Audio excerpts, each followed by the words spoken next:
Between 1810 and 1840, thousands of mountain men ventured into the untamed wilderness of the Rocky Mountains, building shelters with nothing but an axe and raw determination. Their crude cabins, often no bigger than your bedroom, have withstood 2 centuries of brutal winters, while today's million-dollar log mansions rot within a decade. Here's what life was really like for the mountain men who discovered a secret to building that modern architects have forgotten.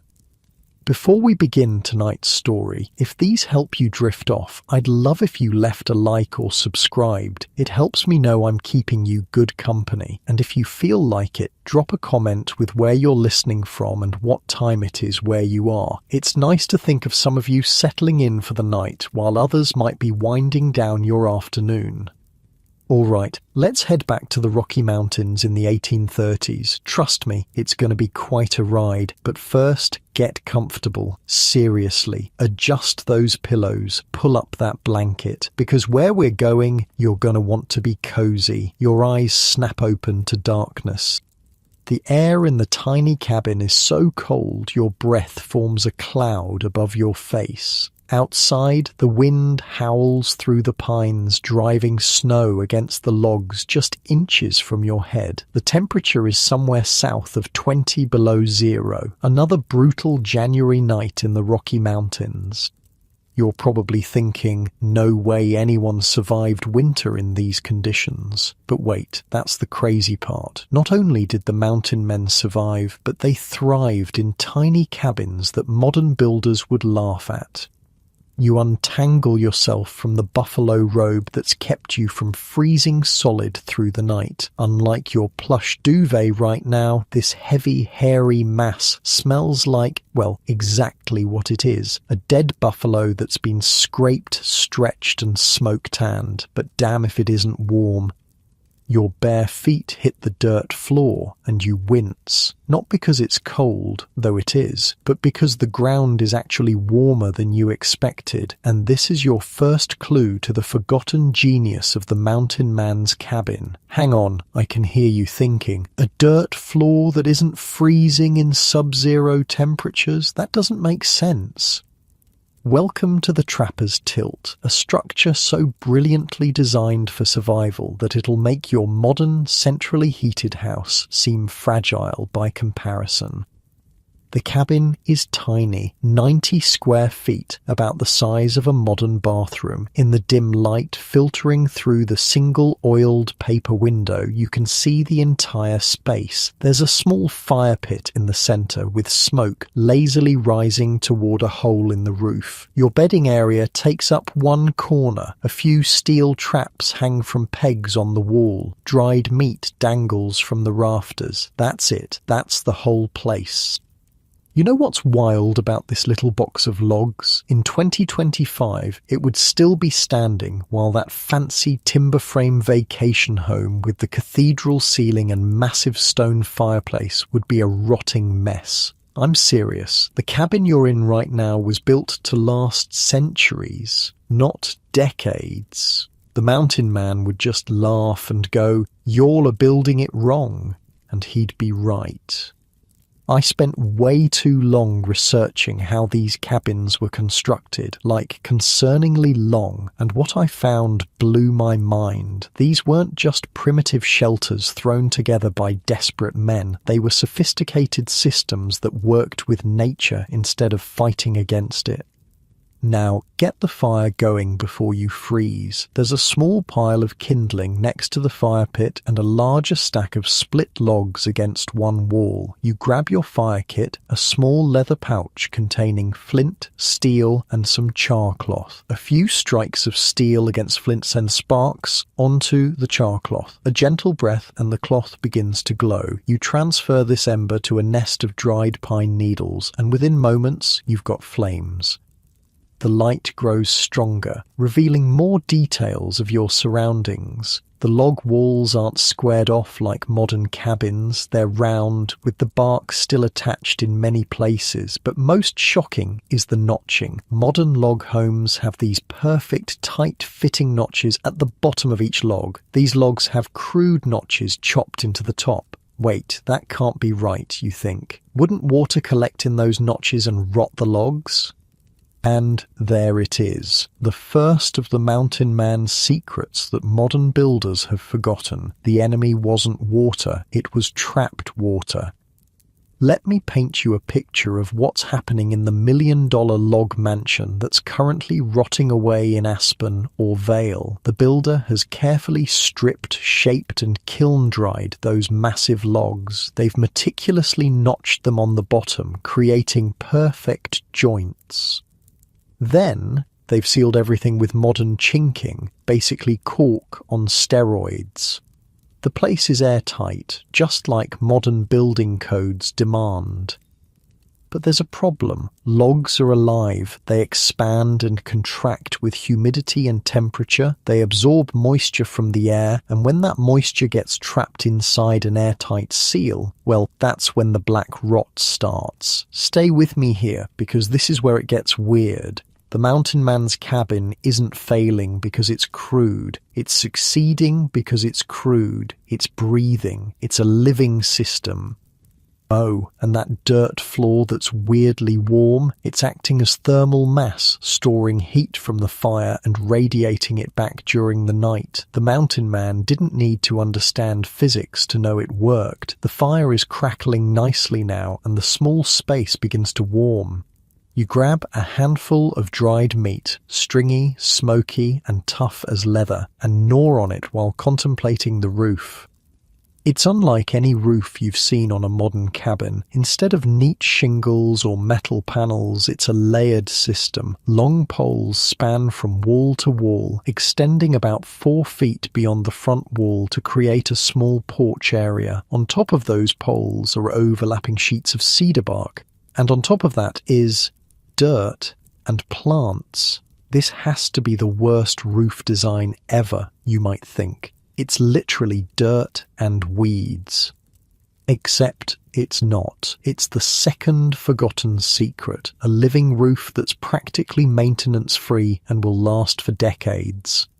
In the corner, you notice a small pile of items, your mountain man essentials. There's a green river knife, deadly sharp and versatile enough to skin a beaver, whittle a trap trigger, or carve your dinner. Next to it sits your possible bag, a small leather pouch containing fire-starting materials, a few steel fish hooks, and all for repairing leather and a bit of tobacco.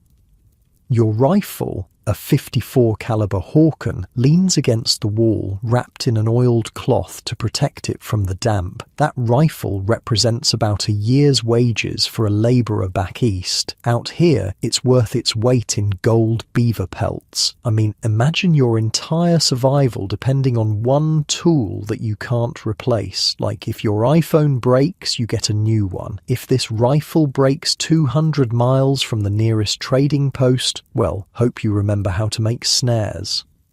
The guard's like, "You can't bring that gun in here, it's too big." And the mountain man goes, "It's not a gun, it's my dinner maker, my protector, and my best friend." In your head, you're thinking, there's no way this tiny box keeps me alive through winter. Spoiler, it absolutely can.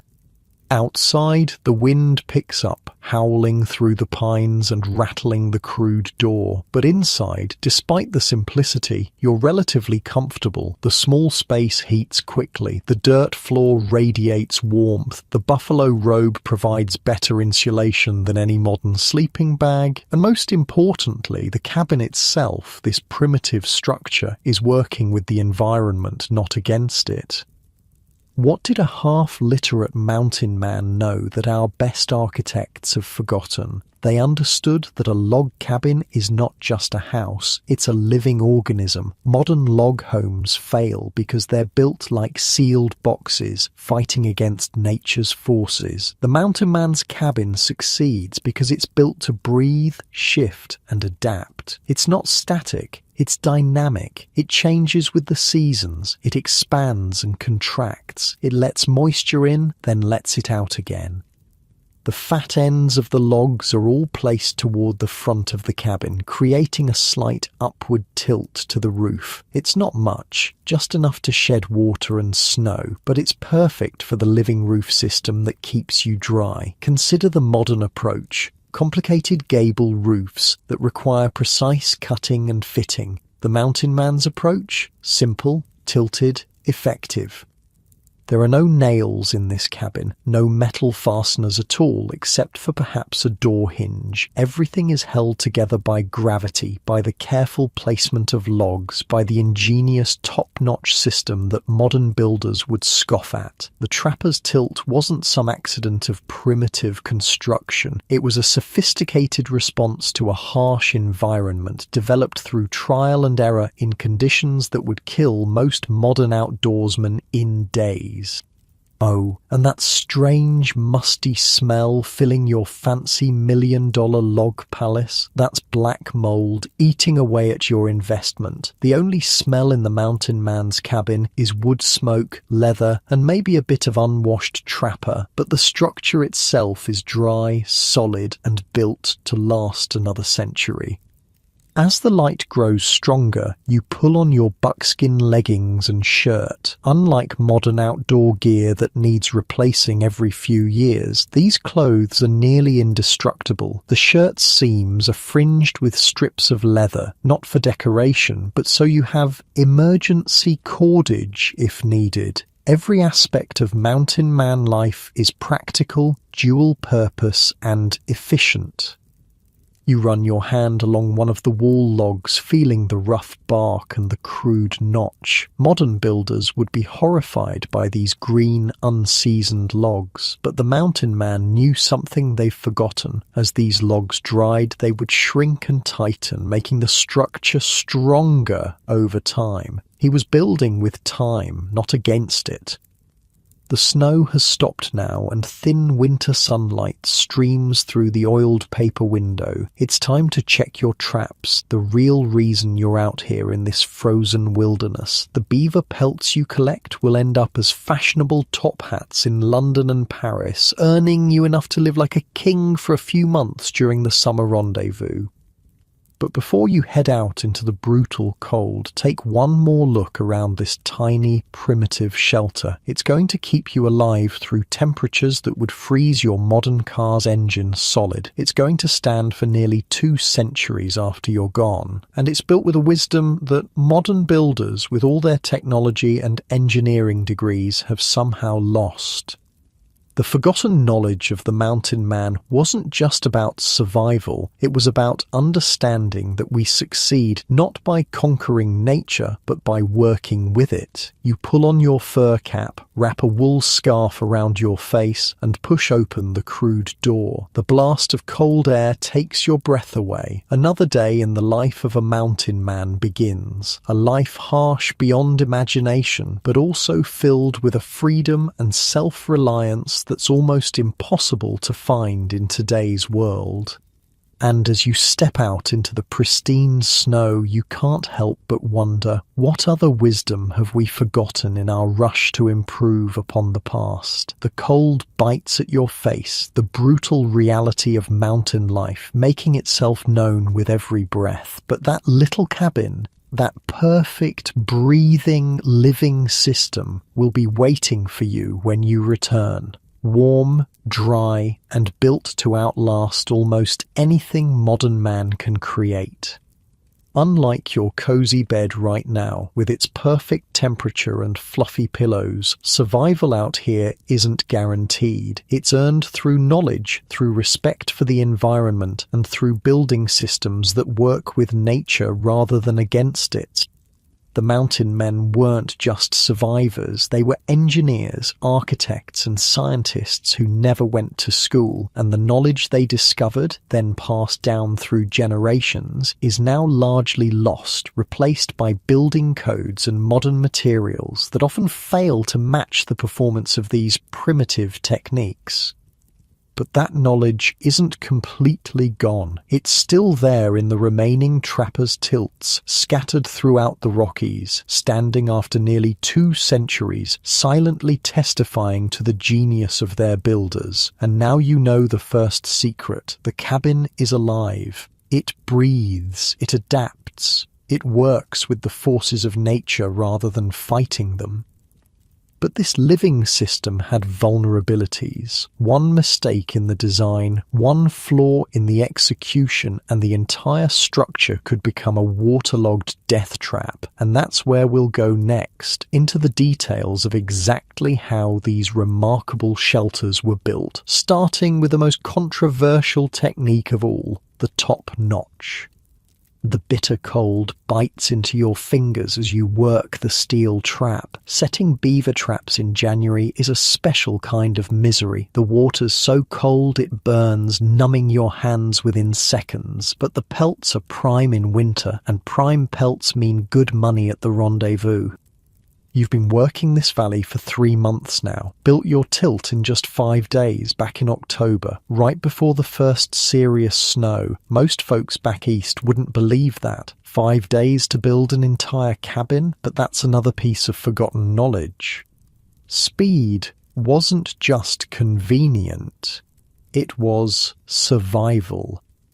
When you're alone in these mountains, every hour counts. Waste time on fancy joinery or perfect corners, and winter catches you sleeping under pine boughs instead of inside a solid shelter. That's why the top notch was so damn important. Modern builders would have a conniption fit if they saw how you notched these logs. You put the notch where? I can hear them asking now. The thing is, if you ask any respectable log home builder today about notching, they'll talk about saddle notches, dovetail notches, and fancy scribing techniques. They'll tell you the notches must be on the bottom of the log to shed water. They'll say it's a painstaking process that demands skill, precision, and expensive tools. And they're not wrong for their type of construction. But a mountain man would have looked at all that fuss and just laughed. Your hands are nearly useless now, the cold turning your fingers into clumsy sticks. You trigger the trap, set it carefully in the stream where a beaver's path is worn into the bank, and camouflage it with mud and twigs. 1 down, 5 more to go. You think about your cabin while you work. The secret that nobody talks about nowadays is this. The mountain man notched his logs on the top, not the bottom. Heresy, according to modern builders. A notch on top is a water trap, they'd say, a perfect place for moisture to collect and rot to begin. But this assumes you're trying to build a sealed system. The mountain man knew better. He understood the enemy wasn't water, it was trapped water. The whole cabin system was designed to breathe, to allow moisture to escape. The top notch wasn't a mistake or a shortcut. It was a calculated risk, a trade-off for speed and efficiency, and it paid off because it was part of a complete system.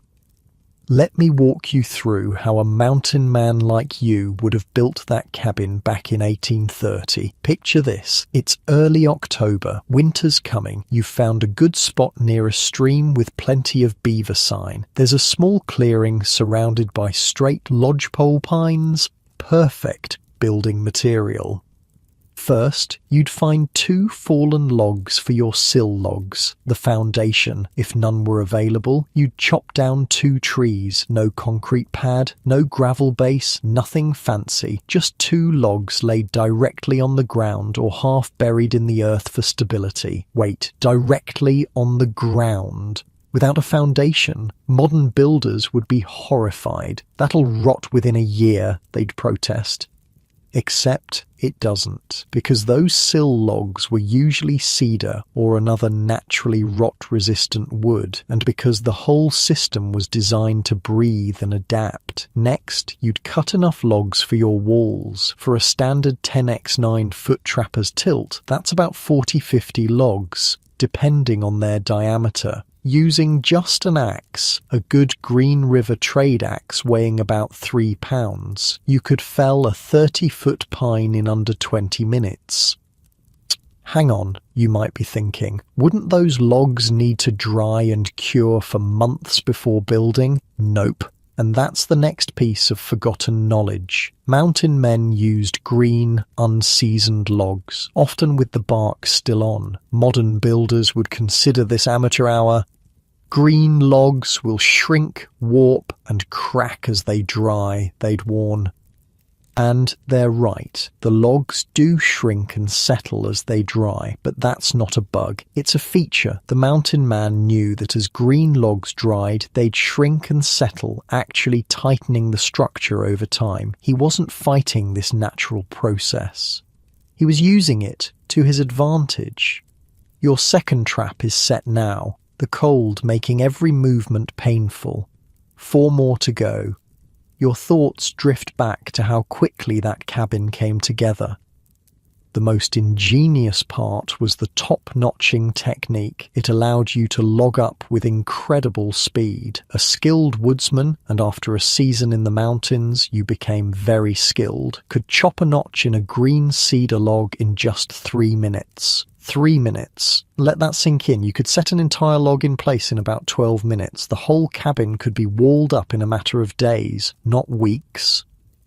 The process was brutally simple. Mark the width of the notch on the top of the log. With a sharp axe, chop a notch halfway through. Sometimes drive a long nail or wooden peg through the notch into the log below as a temporary clamp. Cut the notch on the other side, then roll the top log into place. No measuring, no scribing, no complex joinery. Just a man, an axe, and a deep understanding of wood.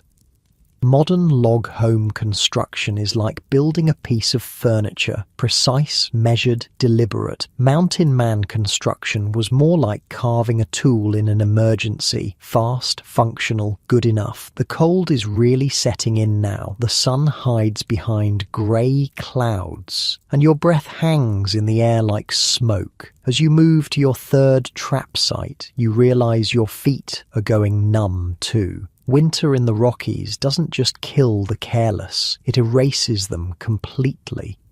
That speed of construction wasn't a shortcut or a compromise, it was survival. Building a trapper's tilt was a race against time. A man alone in the wilderness didn't have weeks to spend scribing and fitting logs. He needed shelter, and he needed it now. The walls go up fast using top notching, but what about the roof? That's where things get even more interesting. Modern cabin roofs involve trusses, rafters, sheathing, felt paper, and shingles. It's complicated carpentry requiring specialized tools. The mountain man's approach, simpler and arguably more effective for his environment. Remember how all the fat ends of the logs are placed toward the front of the cabin. This naturally creates a slight upward tilt from back to front. It's not much, maybe a 15 to 20 degree slope, but it's enough to shed rain and snow. That slight angle is perfect for the simplest roof design, the shed roof. No complex gable ends, no tricky corners, just a single slope from front to back or back to front. Your third trap is now set, half your day's work done. The skin on your fingers is cracking from repeated exposure to the icy water. You'll pay for this work tonight with aching joints and burning skin, but beaver pelts are worth $6 each at Rendezvous, a small fortune when you can collect 200-300 over a season.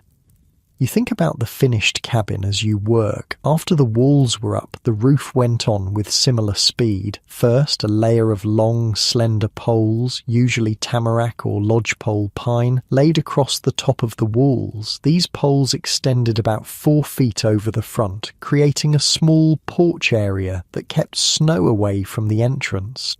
Then sheets of cedar bark were laid over the poles, overlapping like shingles. The bark was peeled in late spring when the sap was running, and it came off the trees in large, flexible sheets. It formed a natural waterproof membrane, and it was free for the taking.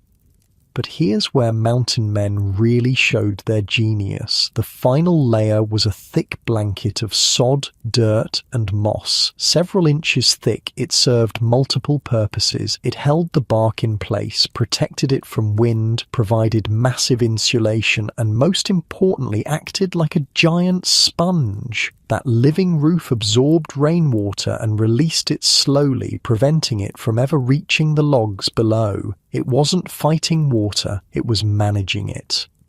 Or wait, I hear you thinking, dirt on the roof? Wouldn't that just wash away in the first rainstorm? Nope. Because it wasn't just dirt, it was sod, living plants with roots that held everything together. And those plants weren't just passengers, they were part of the system.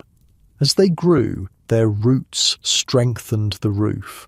By the second season, that roof was practically self-healing. Your fourth trap is set, your hands now so numb you can barely manipulate the springs. 2 more to go, the temperature seems to be dropping further, and you notice snow clouds building to the west. Need to finish quickly. Modern builders think of a roof as a barrier, something to keep water out. The mountain man thought of his roof as a system to manage water, not to block it completely, but to control how it interacted with the structure. Think about it. How many modern homes have leaky roofs just a few years after construction? How many need regular maintenance and repairs? The trapper's tilt, with its primitive living roof, could go decades with minimal attention. By trap number 5, you're moving purely on muscle memory. Fingers don't work right when they're this cold. Every mountain man knows the danger. Frostbite can cost you digits or limbs out here hundreds of miles from any doctor. You've seen old-timers at rendezvous with missing fingers, toes, even noses lost to the brutal cold. It's a high price to pay for beaver pelts, but the mountains call to a certain kind of person, the kind who values freedom above comfort, independence above safety. Back to the cabin construction. With walls up and roof on, what about the gaps between logs? This is where chinking comes in. Modern chinking is basically specialized cork, a flexible synthetic compound that seals gaps completely. The mountain man's chinking, a mixture of clay, sand, and dried grass, sometimes with lime or animal hair mixed in for strength. Again, modern builders would scoff. That'll crack and fall out with the first freeze-thaw cycle, they'd argue, and again, they'd be missing the point. The primitive chinking wasn't meant to be a perfect seal. It was designed to be a permeable membrane, a part of the living, breathing skin of the cabin. It allowed trapped moisture to escape while keeping the worst of the weather out. This is the third key to the forgotten knowledge. Breathable walls. A modern airtight cabin is ironically a death trap for logs. It traps moisture inside, creating the perfect environment for rot and decay. Your final trap is set as the first snowflakes begin to fall. Perfect timing. You head back toward your cabin, body aching, hands and feet throbbing as blood begins to return to your extremities. This life isn't for everyone. It's brutal, lonely, and unforgiving, but there's something pure about it too. No boss breathing down your neck, no social obligations, no keeping up with the Joneses, just you, your skills, and nature, sometimes working with you, often working against you. As your cabin comes into view, smoke curling from the smoke hole in the roof, you appreciate again how perfect this simple structure is for this environment. Not despite its crude construction, but because of it. Take the door, for example. In a modern home, doors are complex assemblies of frame, panel, hinges, and hardware. The mountain man's door, often just a few boards or small logs lashed together with rawhide hanging on crude wooden hinges or leather straps. Sounds drafty, you might think, and it was, but that was addressed with a buffalo robe hung on the inside during the coldest months. The robe could be adjusted based on weather and need for ventilation. Actually, here's something the old-timer who taught you cabin building said. A cabin that don't breathe is like a man who can't breathe, dead before its time. You push open the crude door, grateful to be out of the wind. The interior is cool but not freezing. The dirt floor has retained heat from this morning's fire. Another aspect of the living system. A modern concrete pad would be ice cold. This natural earth acts as thermal mass, storing and slowly releasing heat. You add wood to the fire, build it up to a good blaze. Your fingers ache as they warm, the pain of circulation returning worse than the cold itself. That's the price you pay for walking this path. Freedom isn't free, not even in these mountains. Looking around your small shelter, you see nothing that would impress a modern person. No fancy fixtures, no decorative touches, just function, survival, efficiency. But there's beauty in that simplicity, a harmony with the environment that modern construction has largely lost. You hang your wet mittens near the fire and set your wet moccasins nearby to dry. Moisture management isn't just about the cabin, it's about everything in mountain life. Wet equals dead when temperatures drop far below freezing. Outside, the snow is falling harder now. Another storm moving in. But you're not worried. This small shelter, built with techniques now mostly forgotten, will keep you alive through whatever the mountains throw at you.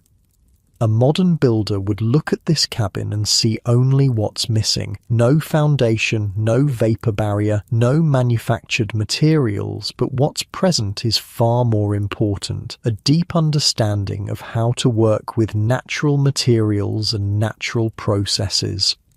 The fire's really going now, warming the small space quickly. You check your supplies, got enough meat jerky and pemmican to last through a week-long storm if needed. Water's easy, just melt snow. You're self-sufficient in a way few modern people can imagine. The beauty of the Trapper's Tilt isn't just that it's quick to build or that it lasts for decades, it's that it requires almost no specialized materials. Everything you need can be harvested within a few hundred yards of the building site. Try doing that with a modern home. As the daylight fades, you light a small tallow candle, rendered from bear fat last fall. Its light flickers on the rough log walls, casting moving shadows. There's peace in this simplicity. You unwrap your most prized possession, the Hawken rifle, and begin the evening ritual of cleaning and oiling it. Out here, a functional rifle means eating and protection. A malfunctioning one might mean death. The care you give this tool mirrors the thought that went into your shelter. Nothing fancy, nothing excessive. Just what works, what lasts, what serves its purpose efficiently.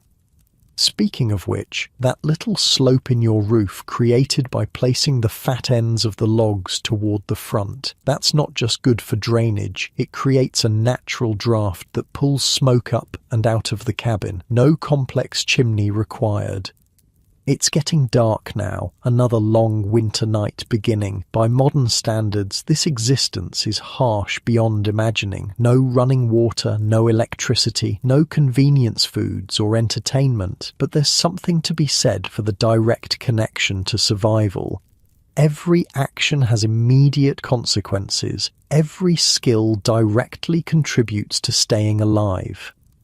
You check the chinking between a few logs, noting where it might need repair come spring. The mixture of clay, sand and grass fibres has hardened nicely, filling the larger gaps while still allowing the wood to breathe. In a few places, frost has formed around the edges, not a sign of failure, but evidence that moisture is escaping rather than getting trapped in the logs.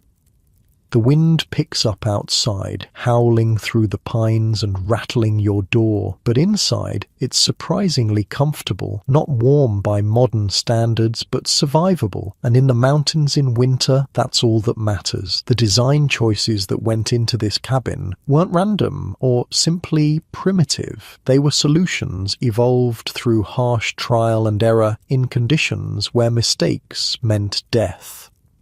What seems crude to modern eyes is actually sophisticated in its simplicity, effective in its execution, and remarkably durable over time. As you settle in for the night, pulling the buffalo robe around you, you can't help but feel a certain pride. Not everyone could survive out here. Not everyone could build a structure that withstands these conditions with such basic tools and materials. The knowledge you're using wasn't learned in schools or from books. It was passed from trapper to trapper, refined through bitter experience, and proven in the harshest testing ground of all, winter in the Rocky Mountains. Modern builders have forgotten much of this wisdom, replacing it with engineered solutions that often fail to match the elegant simplicity of what you're experiencing now. The top notch, the green logs, the living roof, the breathable chinking, the slight tilt to the walls, each element alone might seem primitive or flawed. Together, they form a living system that works with nature rather than against it. As your eyes grow heavy, the fire burning down to coals, you drift towards sleep, knowing that while this life is hard, you've mastered something profound, the ability to create shelter that truly belongs in this landscape, built with the mountain's own materials, designed to move and breathe with the seasons. And that knowledge, the forgotten wisdom of the mountain man, has kept you alive for another day in one of the most unforgiving environments on Earth. Morning arrives with brutal clarity in the mountains. No gentle dawn here, just sudden knife-edge cold and blinding light reflecting off fresh snow. You push aside the buffalo robe and face another day of survival. Last night's storm dumped nearly a foot of fresh powder. Your traps are buried somewhere beneath it. Finding them will consume most of the day, but first you need to check on something even more important: your roof. You step outside, squinting against the glare. The temperature must be 20 below. The air is so cold it hurts to breathe, freezing the hairs in your nostrils with each inhale. But your attention is on the roof of your trapper's tilt. Snow blankets it completely, at least 18 inches deep in places. To a modern homeowner, this would be cause for panic. The weight, the potential leaks, the structural stress. But you're not worried. In fact, you're pleased. That's just more insulation, the old mountain man who taught you would say, and he was right. The living roof of the trapper's tilt, that layer of poles, bark, sod and moss, was designed to carry this load. More importantly, it was designed to use it. Snow is an excellent insulator. The thick blanket on your roof is actually making your cabin warmer, creating a barrier between you and the brutal sky. I once asked a cabin restoration expert about these roofs. They seem primitive, he told me, until you realize they're actually more advanced than what we typically build today. See, a modern roof is primarily a water barrier. A mountain man's roof was a complete environmental management system. The design wasn't just about keeping precipitation out, it was about thermal regulation, moisture control, fire resistance, and durability with minimal maintenance. Let's take a closer look at this forgotten technology. Picture the layers. First, those long, slender poles, usually tamarack or lodgepole pine, laid side by side across the top of the walls. They weren't uniform or perfectly straight. They didn't need to be. They just needed to create a framework strong enough to support the next layers. One mountain man's diary entry from 1832 reads, "Spent the day cutting poles for the roof, found a stand of young tamarack that will serve admirably. A man could do worse than tamarack, strong for its weight and resists rot better than most." Over these poles went sheets of cedar bark, overlapping like shingles. This wasn't the rigid, brittle bark you might imagine. When harvested in late spring, when the sap is running, cedar bark comes off in large, flexible sheets. It's naturally water-resistant and surprisingly durable. The timing was crucial. Try to peel bark in winter and you'll struggle to get anything usable. But in spring, a skilled hand could strip enough bark for an entire cabin roof in just a day. You brush some snow off a corner of your roof, revealing a glimpse of the final layer, that living blanket of sod, dirt and moss that made these roofs so effective. This is where modern builders really miss the point. They see dirt and think, how primitive, how crude. What they're missing is the sophisticated ecosystem at work. The sod layer, several inches thick, served multiple purposes. It held the bark shingles in place, protecting them from wind. It provided massive insulation, keeping the cabin warmer in winter and cooler in summer, and most importantly, it acted as a giant sponge. During rainstorms, that layer of earth and vegetation absorbed water, then released it slowly through evaporation. Rather than trying to create a perfect barrier, which inevitably fails eventually, the mountain man created a management system that worked with the natural behavior of water. But wouldn't dirt wash away in heavy rain, you might ask? Not if it's living sod. The roots of grasses and small plants quickly formed a cohesive mat. By the second season, wildflowers and grasses were often growing on the roof, further strengthening the system. Some tilts even sprouted small shrubs after a few years. You've heard stories of old, abandoned cabins discovered decades later with fully established gardens growing on their roofs. The structure becomes part of the landscape rather than fighting against it. As you shake off the morning chill and build up the fire, you notice a small leak in one corner where water is dripping from a melting icicle that's formed inside. In a modern home, this would be disaster, a sign of failure requiring immediate repair. But in the trapper's tilt, it's just part of the cycle. The small amount of water that makes it through will either evaporate in the warmth of your fire or be absorbed by the dirt floor. By tomorrow, there will be no sign it ever happened. The mountain man understood something profound. Perfection is the enemy of durability. Systems that can't flex break. Systems that can't leak eventually burst. Systems that can't breathe suffocate. With your fire crackling nicely, you pull on your gear and prepare to check your traps. Time to face that brutal cold again. But before you go, you inspect the chinking between the logs.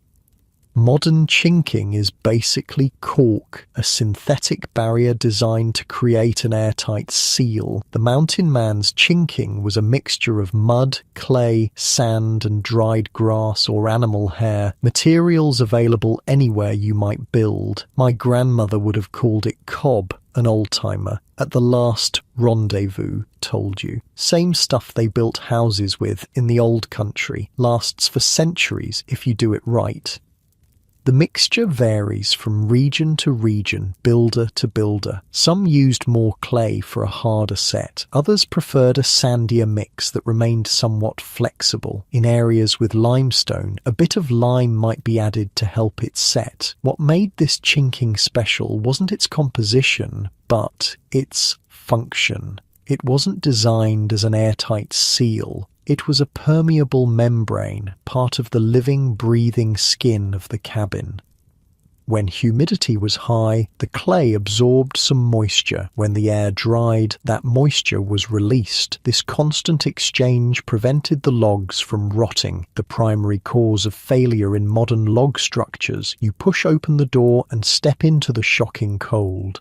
Your breath instantly forms a cloud that's whisked away by the wind. Time to find those traps under all this fresh snow. Hours later, you return with 3 beaver pelts. Not bad considering how difficult it was to locate the traps. You're half frozen, fingers and toes numb, despite your best efforts to stay warm. The mountains extract a price for every pelt.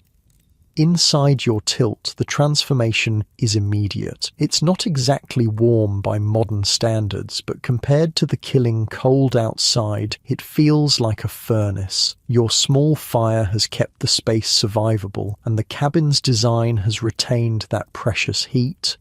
You hang the fresh pelts on the wall. They'll need to be properly fleshed and stretched later, but right now you need to warm up before your extremities suffer permanent damage.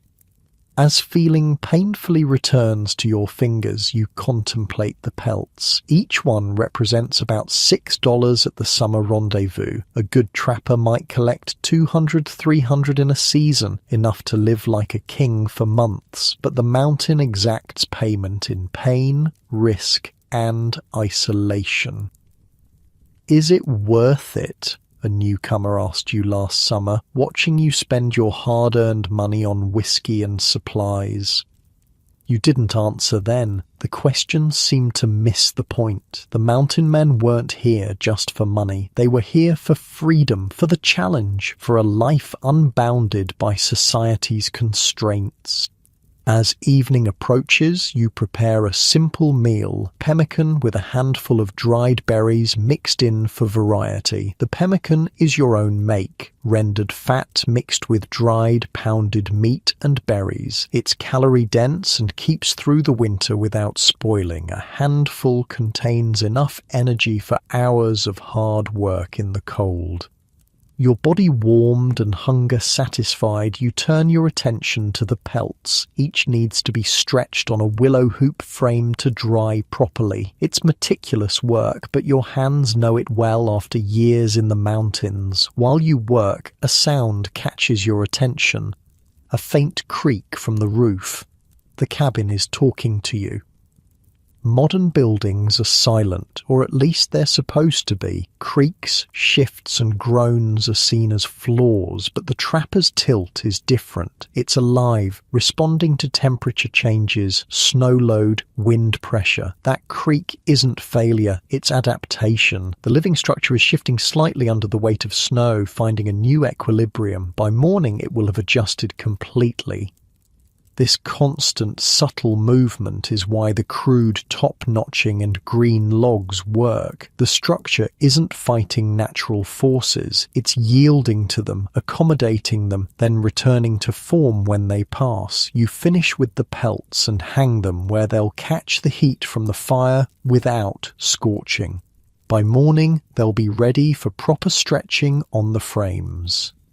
Night falls early in winter. By 5 o'clock, darkness is complete. Your candle casts flickering shadows on the rough log walls as you attend to small tasks, mending a torn moccasin, whittling new triggers for your traps, taking inventory of your supplies.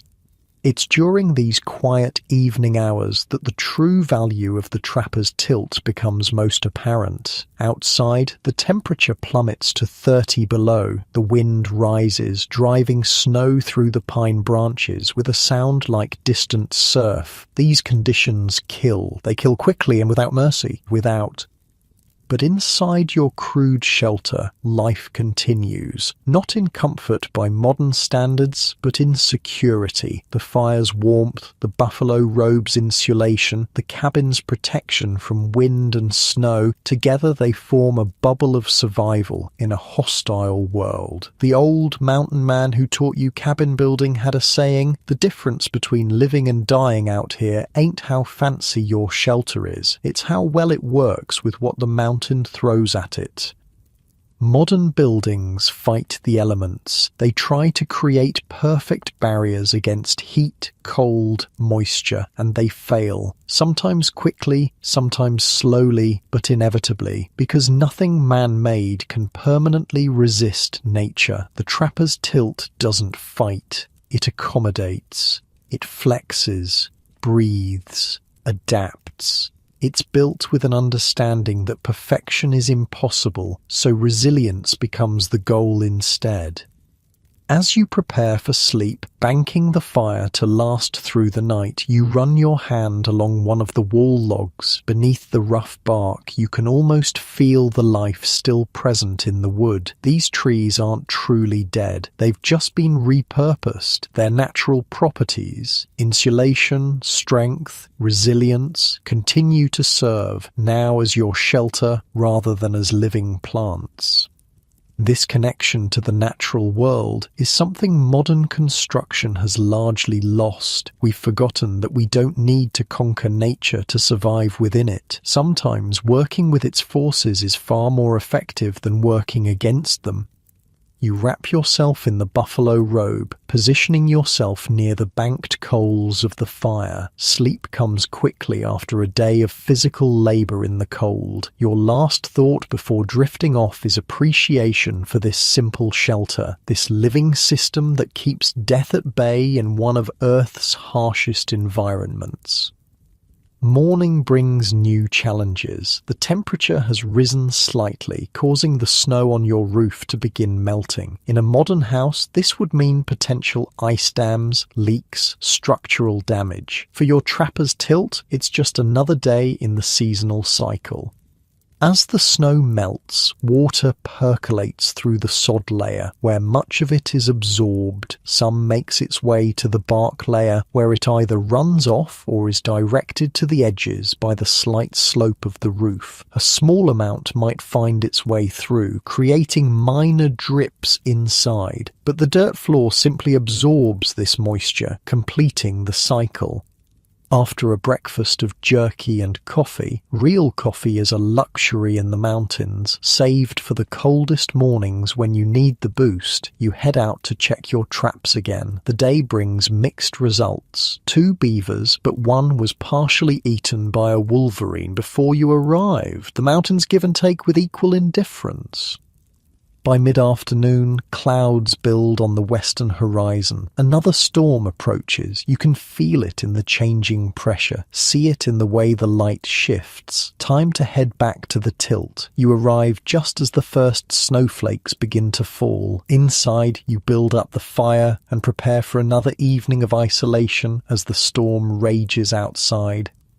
This is when you notice something remarkable about your shelter. As the barometric pressure drops with the approaching storm, the entire cabin seems to exhale. Tiny gaps appear in the chinking as the logs shift slightly. The structure is responding to changing conditions, just as a living organism would. When the storm hits full force, wind howling and snow driving horizontally, those same gaps will close up as the logs shift again under pressure. It's a constant, subtle dance of adjustment that no modern building can match. This is the true secret of the trapper's tilt.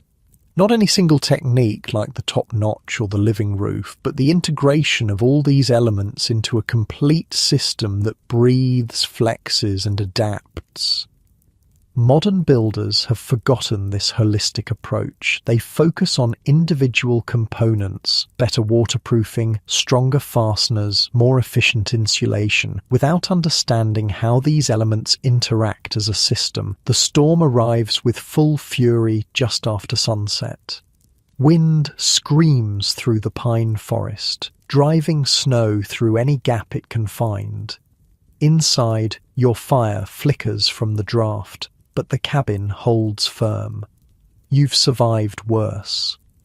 As you settle in for another night, your thoughts drift to the rendezvous next summer. For a few chaotic weeks, mountain men from across the Rockies will gather to trade furs, resupply, share information, and blow off steam after months of isolation. You'll trade your carefully collected beaver pelts for coffee, tobacco, lead for bullets, new traps to replace broken ones. You'll drink whiskey, gamble, swap tall tales, and maybe find a companion for a time. Then you'll return to the high country, to the solitude, to the simple honesty of survival, and you'll build another cabin using these forgotten techniques that have kept you alive through Rocky Mountain winters that would kill most modern outdoorsmen within days. The mountain man's legacy isn't just the trails he blazed or the territories he explored, it's also this practical wisdom, this deep understanding of how to create structures that work with nature rather than against it. As the storm rages outside and your fire burns low, you drift towards sleep, secure in your knowledge of these forgotten secrets. The top notch, the green logs, the living roof, the breathable chinking, separate, they might seem primitive. Together, they form one of the most sophisticated shelter systems ever devised. And as modern log homes continue to rot while the few remaining trapper tilts stand firm after nearly 2 centuries, perhaps it's time to reconsider which approach was truly advanced and which was primitive. The wind moans around the corners of your cabin, searching for weakness but finding none. The snow piles deeper, adding its insulating layer to your living roof. Inside, wrapped in buffalo hide with the last embers of your fire casting a faint glow, you sleep peacefully in your breathing, adapting shelter. This harmony with nature, building with it rather than against it, is perhaps the most valuable forgotten knowledge of all. February in the Rockies, the cruelest month.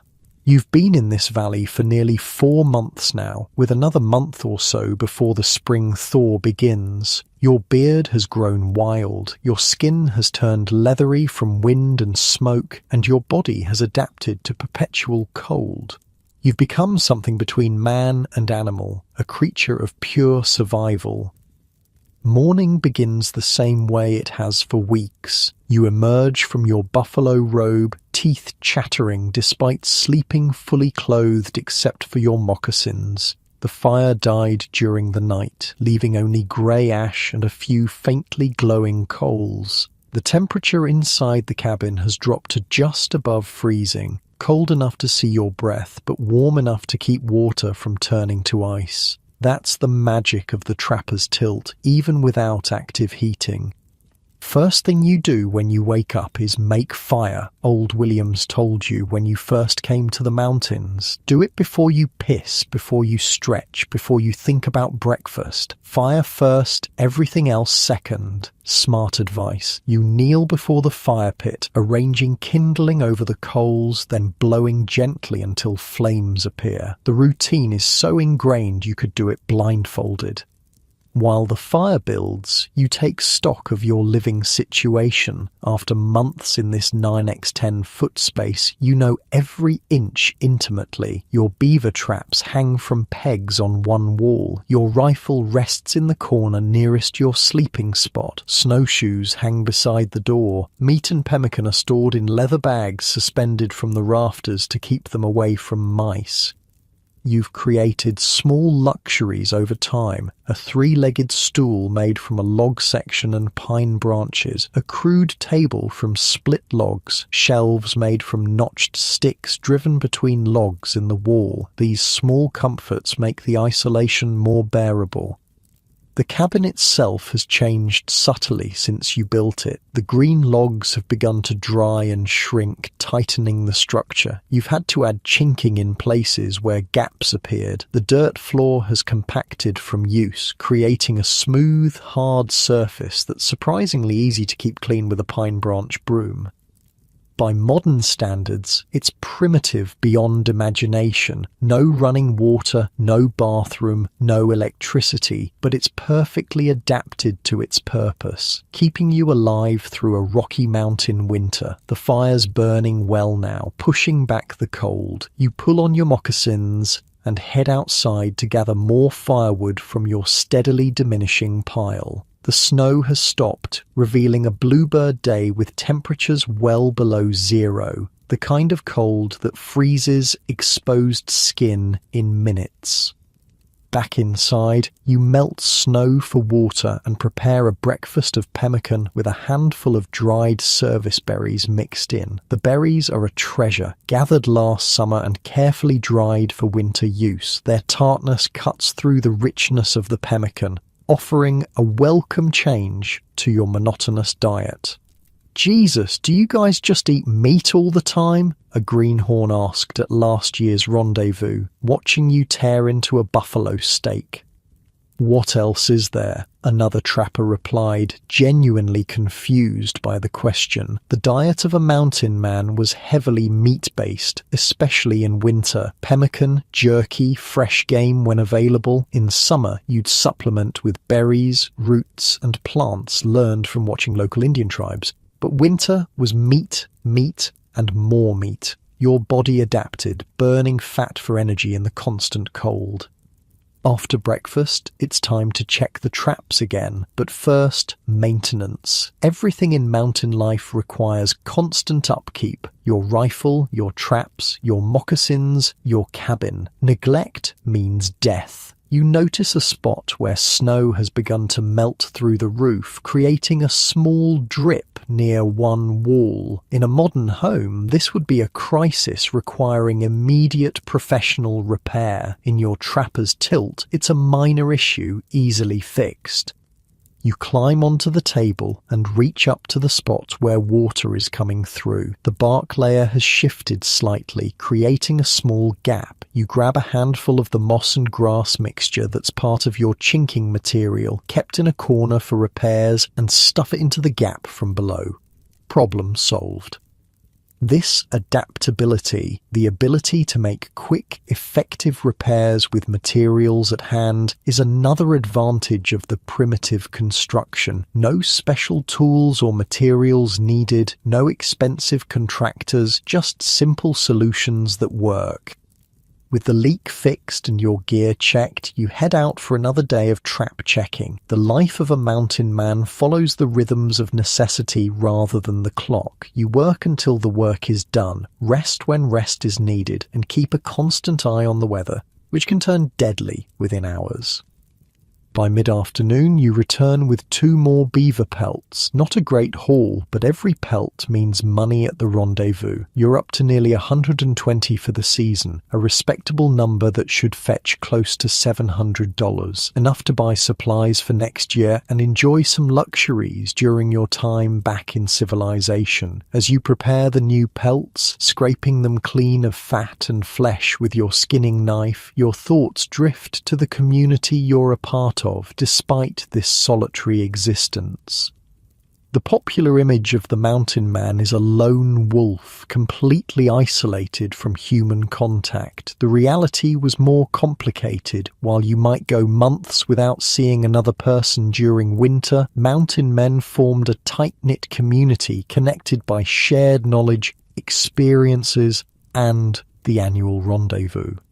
You learned to build your trapper's tilt not from a book or formal training, but from older trappers who passed down their hard-won knowledge. The top-notch technique, the living roof system, the breathable chinking, all these were shared from man to man, refined through harsh experience. You think you invented this? Old Bridger laughed when a greenhorn boasted about his cabin-building skills. Indians were doing this before your granddaddy was born. We just stole the good ideas and added a few of our own. That was the truth of it. Much of what passed for mountain man wisdom was actually adapted from native techniques, modified to suit European tools and purposes. The mountain men were practical above all else. They used what worked, regardless of its origin. Evening approaches as you finish with the pelts. Time for the daily ritual of securing the cabin for night. You bring in extra firewood, enough to last until morning. You check the door to ensure it's tightly closed. You prepare kindling for tomorrow's fire. These small tasks mean the difference between comfort and misery, sometimes between life and death. Dinner is similar to breakfast. Pemmican again, this time mixed with a handful of parched corn kernels traded from a crow hunter last fall. Luxury in the mountains comes in small packages. As you eat, you notice how the cabin has begun to take on your smell, your essence. The logs are darkened with smoke, the dirt floor compacted by your footsteps, the very air infused with months of occupation. The structure has become an extension of yourself, as personal as your clothing or your rifle.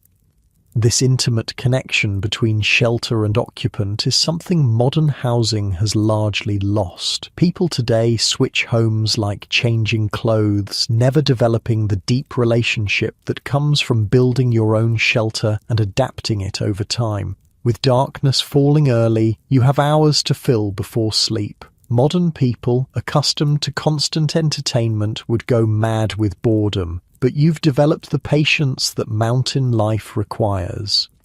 You spend the evening on small tasks, mending a tear in your buckskin shirt, carving a new handle for your skinning knife, checking your supply of lead balls for your rifle. Work is never truly done. It just changes form as needed. How do you stand the boredom? A young trapper asked you last summer. Ain't boring if it keeps you alive, you answered simply.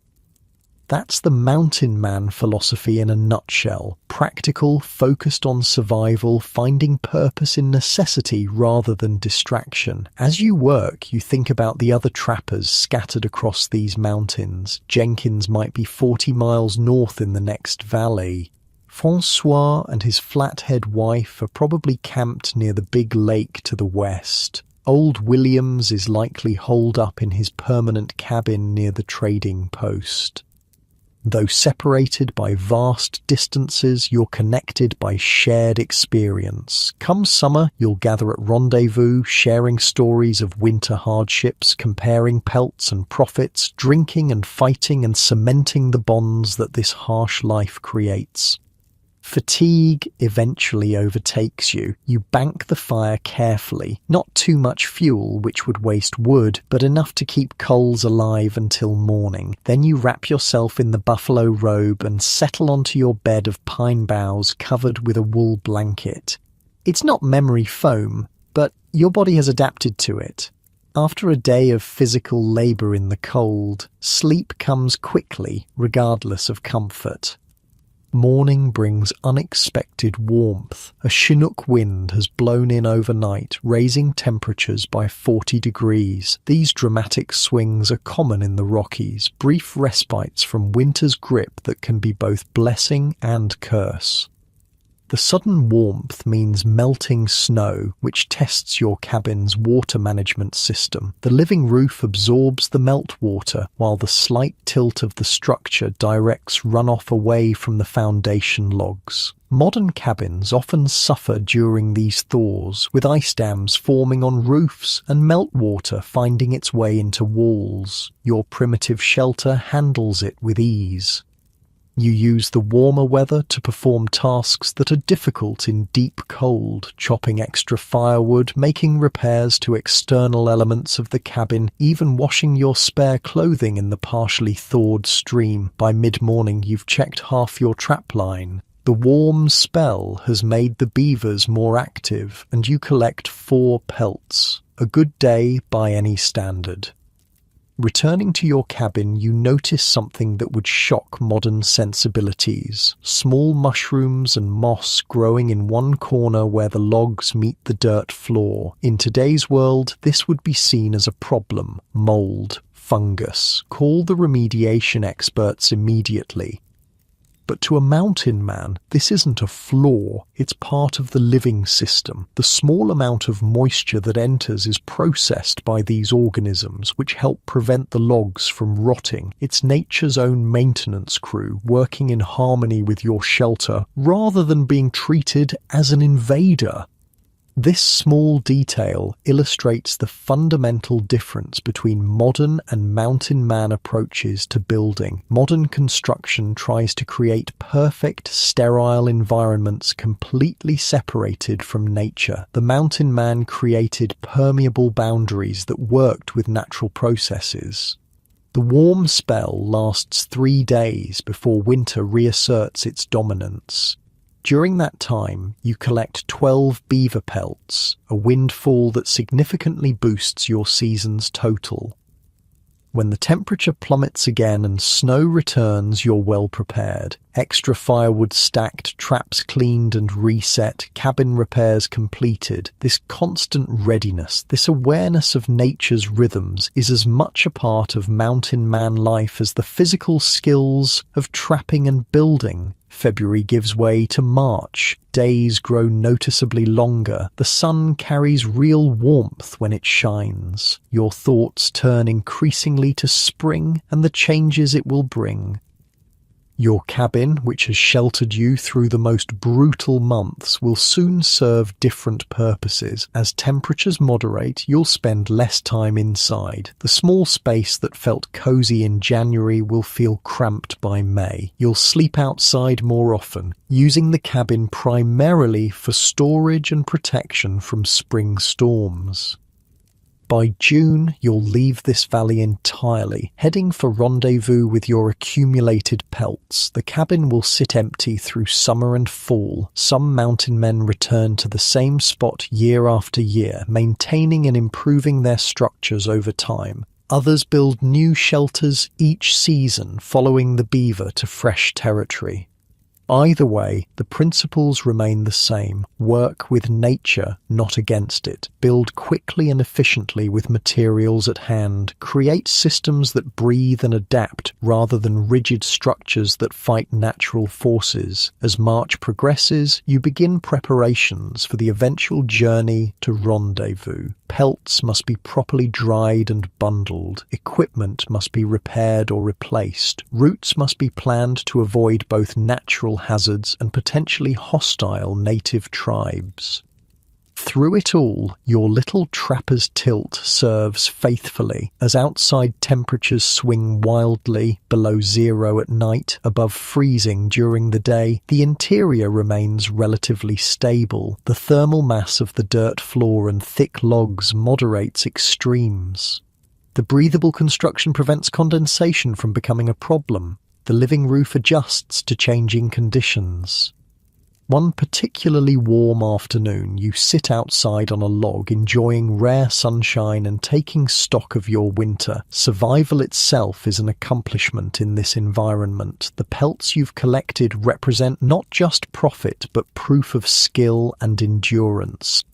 You look at your crude cabin with a sense of pride. No architect designed it, no contractor built it. It came from your own hands, guided by knowledge passed down through generations of mountain men before you, who learned from native peoples before them. That place won't last 5 years, a company man told you when he passed through last fall, eyeing your trapper's tilt with contempt.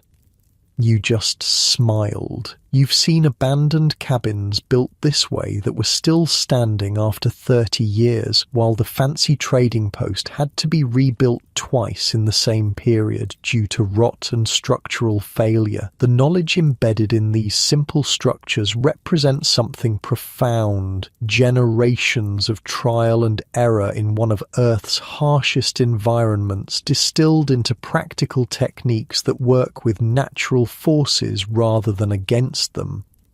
As April arrives, bringing real spring to the lower elevations, you begin the process of closing down your winter camp. Traps are collected and cleaned for storage. Remaining food supplies are consumed or packed for the journey. The cabin itself requires little preparation. It's designed to weather vacancy as easily as occupation. You'll leave the door slightly ajar when you go. This seems counterintuitive, but it allows air circulation that prevents mustiness and rot. The rain that might enter does no harm to the dirt floor. By next fall, any small creatures that take temporary shelter will be long gone. On your last night in the cabin, you find yourself surprisingly sentimental. This small space has kept you alive through months of potentially lethal cold. Its crude walls have sheltered you from storms that could kill in hours. Its fire pit has provided warmth and cooked your food. Its dirt floor has been your home. Modern people rarely develop such connection to their shelters. They live in spaces designed and built by others using systems they don't understand, surrounded by materials whose properties and origins are mysteries. The mountain man built his own shelter from materials he gathered himself, understanding every aspect of its function through direct experience. There's something profound in that connection, a relationship with shelter that modern construction has largely lost. The trapper's tilt wasn't just a building, it was an extension of the man who built it, a physical manifestation of his understanding of the environment. As you drift towards sleep on your final night, you run your hand along the rough log wall beside your bed. The wood is warm to the touch, alive in its way, still breathing and adapting months after being cut from the forest. Tomorrow you'll pack your furs and supplies on your horses and head toward Rendezvous, leaving this little structure to face the changing seasons alone. But unlike modern buildings that deteriorate during vacancy, your trapper's tilt will likely be in better condition when you return. The logs further seasoned, the chinking more settled, the whole system more harmonized with its environment.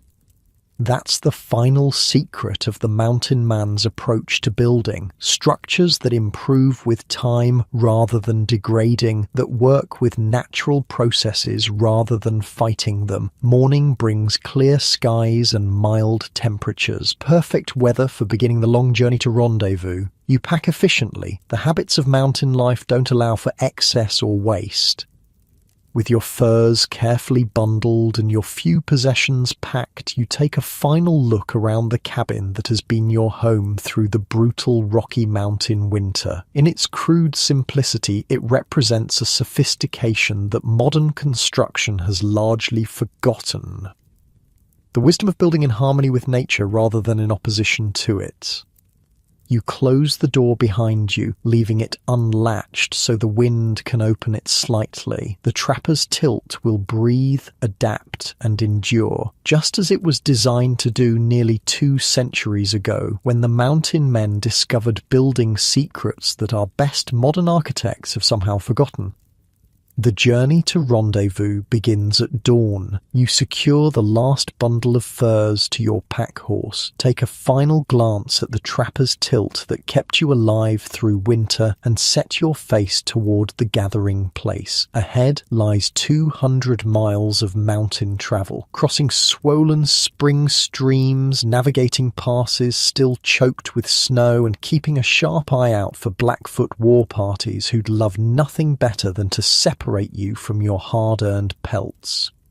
This annual migration from isolated winter camps to the boisterous summer rendezvous was the rhythm that defined mountain man life. For months you lived in near-total solitude, with only your thoughts and the howling wind for company. Then suddenly you'd be thrust into a wild gathering of hundreds of trappers, traders, Indians, and the occasional odd tourist from back east. The contrast would give most modern folks psychological whiplash.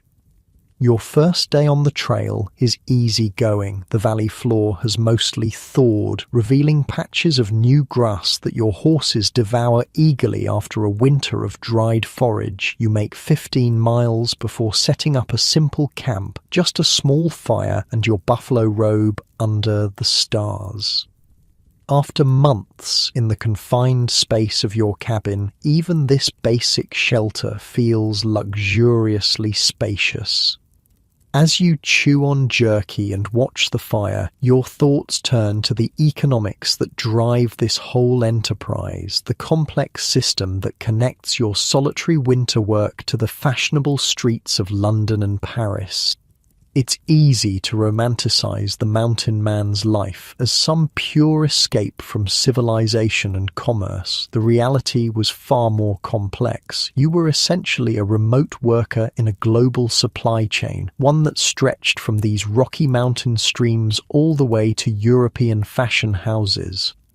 The money was legitimately good. Each beaver pelt might fetch 5 ton of $6 at Rendezvous. A skilled trapper could collect 200-300 in a season, earning $1,800, equivalent to about $35,000-$60,000 today. Not bad for 8 months of work, especially when your living expenses were minimal. "You planning to blow it all on whiskey again this year?" Francois asked you last summer, watching you carefully count your season's earnings. "Just half on whiskey," you replied with a grin. "Rest goes to new traps, powder, and maybe a silver hatband if Sublet brought any." The economics of mountain life required this boom and bust approach. You couldn't exactly deposit your earnings in a bank or invest in stocks. You had basically 3 options: convert your cash to supplies for next season, purchase portable luxuries like silver ornaments or fine weapons, or spend it on immediate pleasures at Rendezvous. Most trappers did all 3 in varying proportions. Your second day on the trail brings the first major obstacle: a river crossing. Winter's snowpack is melting fast in the high country, turning placid streams into raging torrents. This particular crossing was easy last fall. Now it's a frothing, churning monster that makes your horses lay their ears back in fear. You spend an hour scouting upstream, finally finding a wider, shallower section where crossing seems possible. Even so, your heart pounds as you urge your reluctant mount into the icy water. The current immediately tugs at the horse's legs, threatening to sweep you both downstream. "Easy, boy," you mutter, though whether you're reassuring the horse or yourself is unclear. The water rises to your knees, then your thighs, soaking through your buckskins. The bitter cold makes you gasp. Halfway across, your pack horse stumbles, nearly losing his footing and your precious cargo of furs. A season's work hangs in the balance for a few heart-stopping seconds before the horse recovers and continues forward. This is the reality behind the romance of mountain life. Constant, potentially lethal challenges that must be overcome with skill, experience, and sometimes pure luck. The same unforgiving reality shaped the trapper's approach to shelter. There was no room for error, no margin for structures that couldn't withstand whatever the mountains threw at them. You make another 12 miles before evening, setting up camp in a small protected hollow. As you build a fire to dry your still damp clothing, you reflect on the purpose behind all this risk and hardship: the humble beaver. European beaver populations had been hunted to near extinction by the late 1700s, creating insatiable demand for North American pelts. The beaver's dense, water-resistant fur was perfect for making high-fashion hats, those tall, elegant toppers that adorned wealthy men from London to Moscow. What's wild is that you, living in arguably the most primitive conditions imaginable, were directly connected to the height of European fashion. Your skill at finding beaver ponds in remote valleys, setting traps in precisely the right locations, and properly preparing the pelts directly affected whether some banker in London or aristocrat in Paris could purchase the latest style of hat. "Ever seen one of them beaver hats you make possible?" a company man asked a group of trappers at last year's Rendezvous. "Saw a picture once," old Williams replied. "Looked damn silly if you ask me." Most mountain men found it amusing that they endured freezing streams, grizzly attacks, and Blackfoot raids so that dandies an ocean away could wear fancy hats. But the money was real, and for many, the freedom of mountain life was worth any hardship. Day 3 brings your first glimpse of other travelers. Smoke from a camp about 2 miles off your route. You approach cautiously, rifle ready. In mountain country, strangers could be friends, enemies, or something in between. It turns out to be three trappers you know vaguely from previous rendezvous: Johnson, a towering Virginian with a missing ear; Baptiste, a French Shoshone half-breed known for his tracking skills; and Cooper, a former school teacher from Pennsylvania who took to mountain life with surprising ease. "Well, if it ain't the cabin builder," Johnson calls as you approach. "Your reputation for constructing particularly effective winter shelters has apparently spread." "Heard you wintered in that new valley past the 3 Peaks," Baptiste says as you dismount. "Good beaver?" "Good enough," you reply non-committally, never wise to be too specific about your trapping grounds. "How'd that tilt I showed you how to build hold up?" "Saved my damn life during that January cold snap," Johnson admits. "Never would have thought putting the notches on top made sense, but that cabin was tight as a drum all winter." This exchange illustrates another aspect of mountain life, the paradoxical mix of secrecy and knowledge sharing. Trappers guarded their best beaver locations jealously, but freely shared survival techniques like cabin building methods. A man might withhold information that could make you rich, but would readily teach skills that could keep you alive.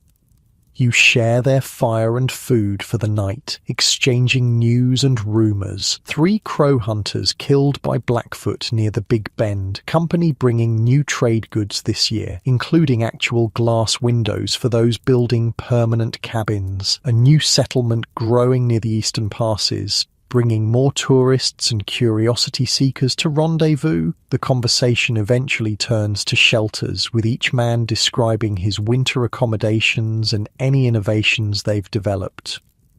"Added a sort of shelf above the fire," Cooper explains, sketching in the dirt with a stick. "Hot air rises and gets trapped there. Kept extra furs on it to dry and had a warmer sleeping spot.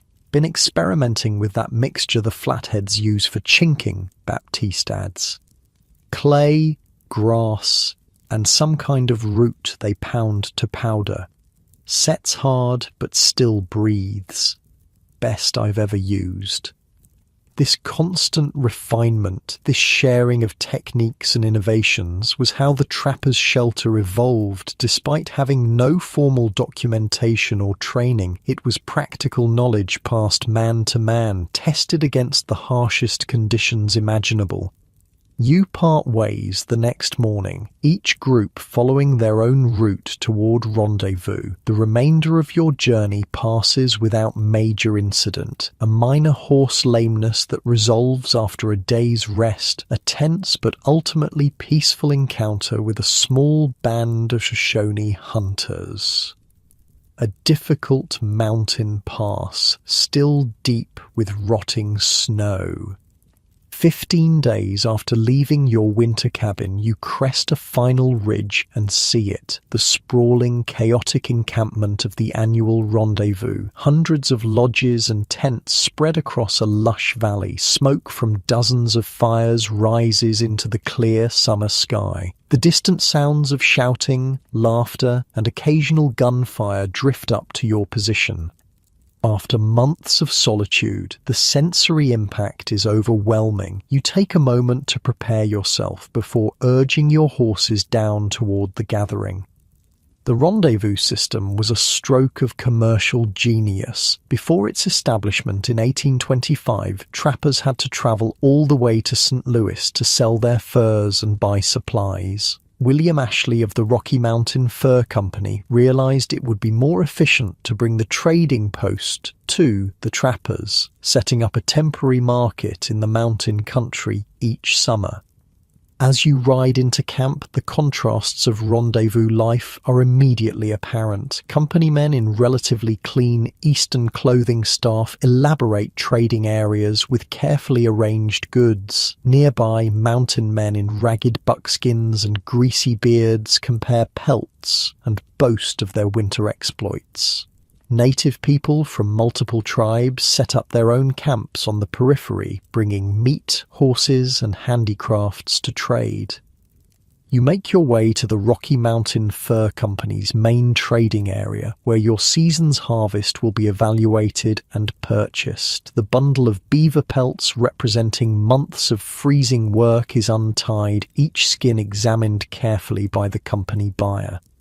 162 prime pelts, he pronounces finally. Some water damage on these 5, and these 3 weren't properly fleshed. Call it 154 prime at $6 each, and the damaged ones at 4. That's $950 total.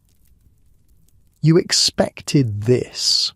Company buyers always found flaws, real or imagined, to reduce their payments.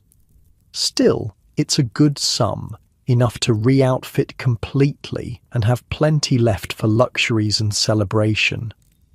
Now comes the second phase of the transaction, purchasing supplies for next season, new traps to replace broken ones, powder and lead for your rifle, coffee, sugar and tobacco, a new skinning knife, fish hooks, awls for leatherwork, all the essentials that can't be crafted from natural materials.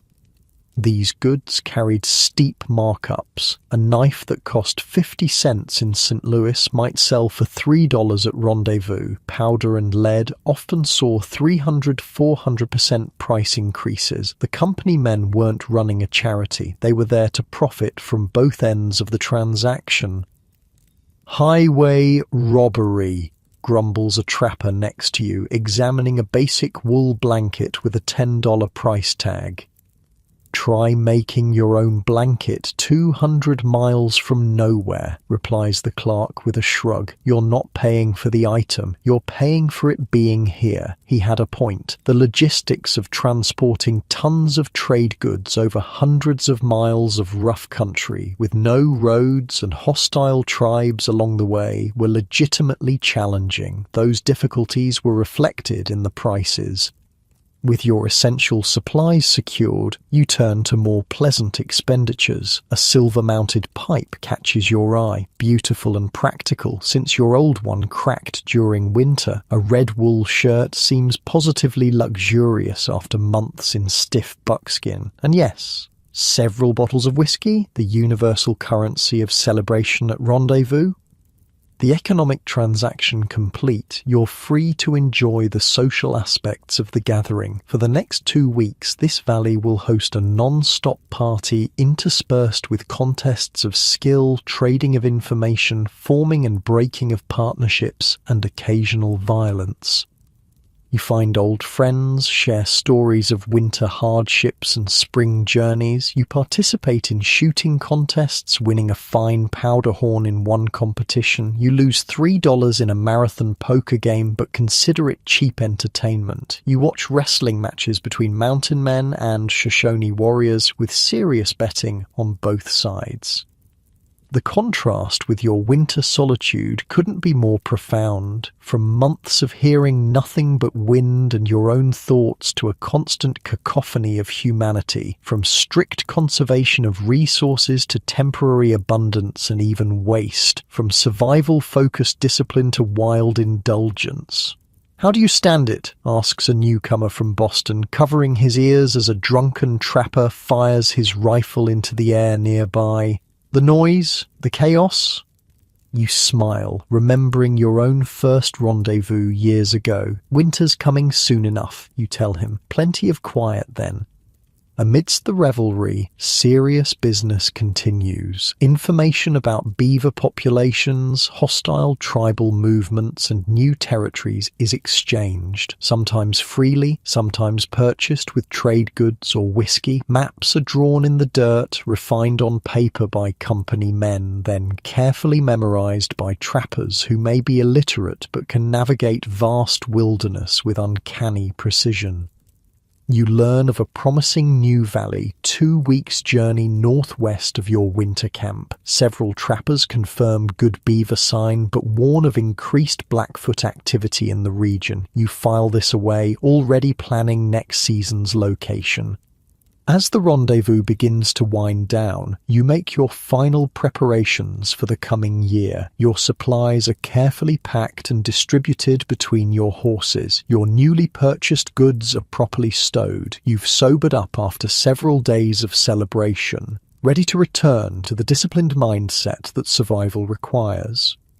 The economics of the fur trade directly shaped how mountain men lived and built. The need to maximize beaver harvests meant constructing shelters quickly so more time could be spent setting and checking traps. The seasonal nature of the work, with prime pelts available only during colder months, required winter habitation in remote locations. The high value of beaver pelts justified the extreme risks and hardships of mountain life.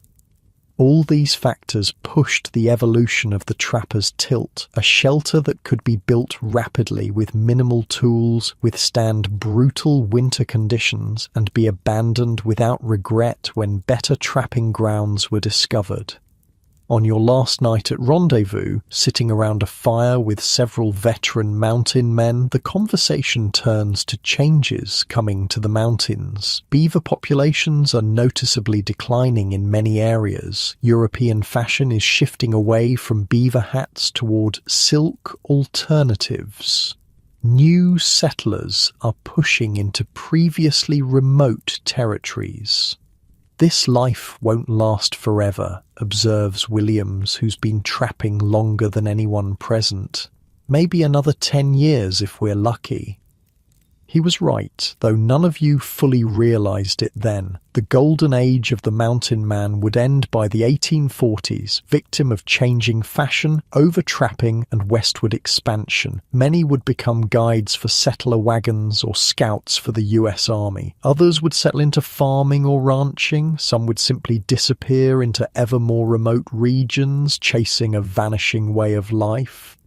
But the knowledge they developed, particularly their building techniques, would persist in various forms. Settlers moving west would adopt aspects of the trapper's tilt for their own first shelters. Native peoples would incorporate European tools into their traditional building methods, creating hybrid structures. The practical wisdom of building with local materials in harmony with natural forces would continue to influence frontier construction long after the fur trade collapsed. As dawn breaks on departure day, you take one last look at the trampled valley that hosted the rendezvous. The great gathering is dispersing, some men heading back to St. Louis with the fur companies, others striking out for new trapping territories, still others joining native bands where they have wives and children. You mount up and point your horses northwest toward that promising valley you heard about. The cycle begins again. The journey to new territory, the selection of a cabin site, the rapid construction of a trapper's tilt, the months of solitary trapping in harsh conditions. It's a life few modern people could comprehend, let alone endure. But in its harsh simplicity, in its direct connection between effort and survival, there was something pure that our comfortable modern existence rarely provides.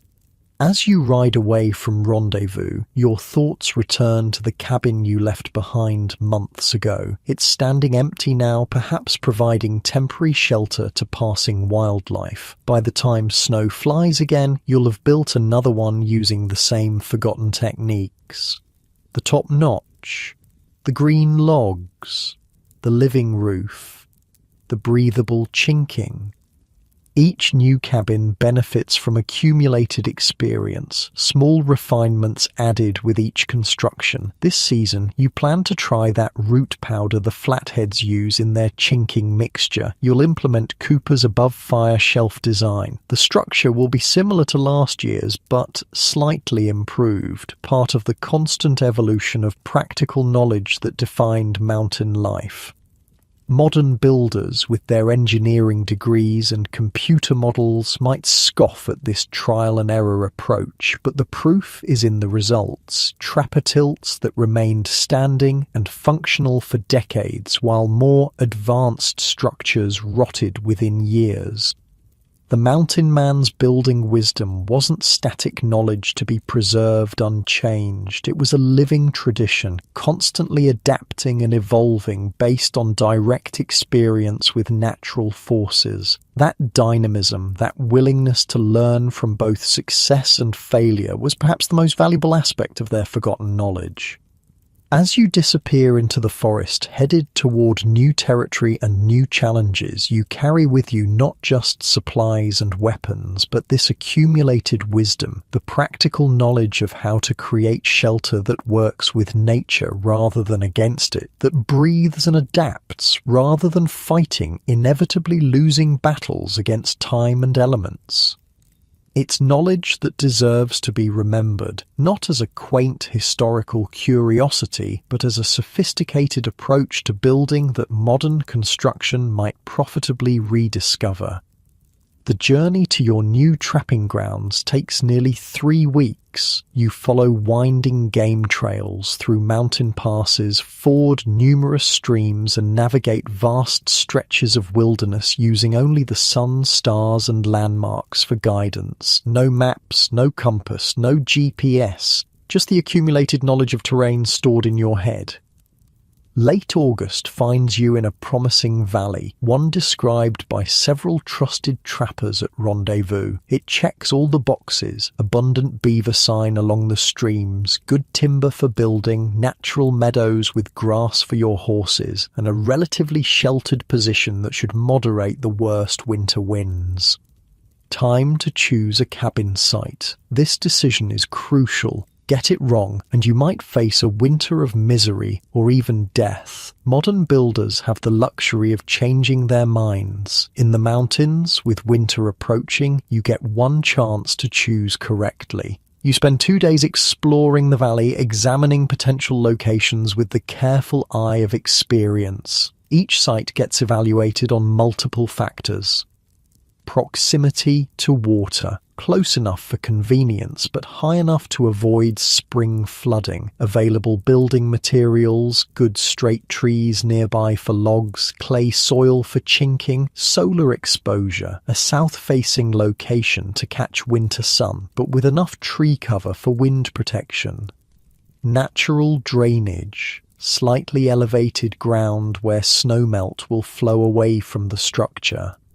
Security. Good sight lines to spot approaching threats, but not so exposed as to be visible from a distance. On the 3rd day, you find it, a small, relatively flat bench about 30 feet above a stream, nestled against a rocky outcrop that will provide both wind protection and reflected heat. The spot gets good sun from mid-morning through afternoon. Several stands of straight lodgepole pines grow within easy dragging distance. The soil is a perfect mix of clay and sand. Well, this is home for the next 6 months, you tell your horses, who seem singularly unimpressed by your real estate assessment. With the site chosen, you immediately begin preparations. First, you establish a temporary camp, just enough shelter to sleep comfortably while you build a more substantial cabin. Then you start gathering materials. The basic design will be similar to last year's cabin, a trapper's tilt of about 10 back 9 feet with a single pitch roof, but you're planning several improvements based on knowledge gained at Rendezvous. You'll try Baptiste's flathead chinking mixture, incorporating a certain root that gets pounded to powder and apparently improves water resistance while maintaining breathability. You'll implement Cooper's above-fire shelf design for additional storage and drying space. And you'll experiment with a slightly steeper roof pitch, which Old Williams swears improves snow shedding without compromising stability. These small innovations illustrate how mountain man building techniques weren't static but constantly evolving through shared experience and experimentation. Each cabin incorporated lessons learned from previous structures, adapted to specific sites and materials, fine-tuned through harsh trial and error. You begin by clearing the cabin site, removing small trees and brush and roughly leveling the ground where needed. Then you fell your first trees, straight lodge poles about 8 inches in diameter. The sound of your axe echoes through the valley, probably the first human noise these mountains have heard in months. What kind of foundation are you laying? A modern builder might ask, watching you place the first sill logs directly on the ground. The answer, of course, is hardly any foundation at all, just the sill logs themselves, perhaps half buried in the earth for stability. In damp environments, this would indeed be a recipe for rot, but in the relatively dry mountain climate, with breathable construction, allowing moisture to escape, these ground contact logs could last for decades. Working alone with just an axe, a saw, and a few basic tools, you make remarkable progress. By the end of the first day, your sill logs are in place. By the end of the second, you have the first 3 rounds of wall logs notched and positioned. The top notching technique shows its value. You can complete a notch in about 3 minutes and set a log in roughly 12. "No way that's gonna last," a visitor from St. Louis had said at Rendezvous, watching a demonstration of top notching. "Water will pool in those notches and rot the whole works in a season." You smiled but didn't argue. Let him believe what he wanted. You'd seen 30-year-old trapper tilts still standing solid with the same flawed technique. The proof was in the results, not the theory. By the 5th day, your walls are up to shoulder height. The structure is taking shape, already providing some wind protection even without a roof. You take a moment to stand inside the partial cabin, mentally arranging the space. Sleeping area here, fire pit there, storage along that wall. It's tiny by modern standards, about 90 square feet total. A typical modern bathroom is larger, but for a single mountain man through winter, it's entirely adequate. The small space heats quickly with minimal fuel and allows for efficient use of limited resources. Working sunrise to sunset, you finish the walls by the end of the first week. The logs are notched and fitted, with gaps that will later receive chinking. The crude door frame is in place, just a reinforced opening with wooden pegs for hinges. No windows yet. You'll add an oiled paper window once the basic structure is complete. Now for the roof, arguably the most sophisticated element of the trapper's tilt. You begin by cutting long, straight poles to span from wall to wall. These aren't massive beams, but relatively slender poles, 3 to 4 inches in diameter. Individually, they wouldn't support much weight. Together, they create a surprisingly strong framework. "The genius is in the simplicity," a cabin restorer once explained when examining an original trapper's tilt. These guys weren't engineers, but they understood load distribution intuitively. With the pole framework complete, you move to the next layer, the bark covering. Here, timing becomes crucial. Late August isn't ideal for bark harvesting. Spring is better when the sap is running, but there are still trees where the bark can be removed in usable sheets. You select several large pines and carefully peel sections of bark, some as large as 3 feet by 5 feet. It's painstaking work, requiring patience and skill to remove the bark without breaking it. By day's end, you've collected enough to cover about half the roof. Tomorrow, you'll gather the rest. The bark gets laid over the poles in overlapping layers, starting at the bottom edge and working upward, just like shingles on a modern roof. The slight pitch created by placing the fat ends of the wall logs toward the front ensures that water will flow downward rather than pooling. With the bark layer complete, you move to the final and most distinctive element, the living layer of sod and soil. Using a crude shovel made from a flattened tin can attached to a wooden handle, you cut sections of meadow sod, roots and all, and transport them to the cabin. "Wait, you're putting dirt on your roof?" a newcomer would ask, baffled by what seems like a primitive solution. But this living layer is far from primitive. It's a sophisticated environmental management system that provides insulation, water absorption and release, wind resistance, and even self-repair as plants continue to grow and roots intertwine. You lay the sod grass side down on top of the bark layer, creating a thick living blanket across the entire roof. On top of this goes a final thin layer of soil and moss gathered from the forest floor. Within weeks, this top layer will integrate with the sod beneath, creating a cohesive, water-managing system. The roof complete, you turn to chinking, filling the gaps between logs. Here, you'll implement Baptiste's flathead mixture. You've collected the specific root he described, pounded it to powder, and mixed it with clay, sand, and dried grass. The resulting mixture is similar to traditional chinking, but has a slightly different texture, more fibrous and somehow more cohesive. You pack it into the gaps between logs, careful to fill completely without overcompressing. The goal is not an airtight seal, but a breathable membrane that allows moisture to escape while keeping the worst of the weather out.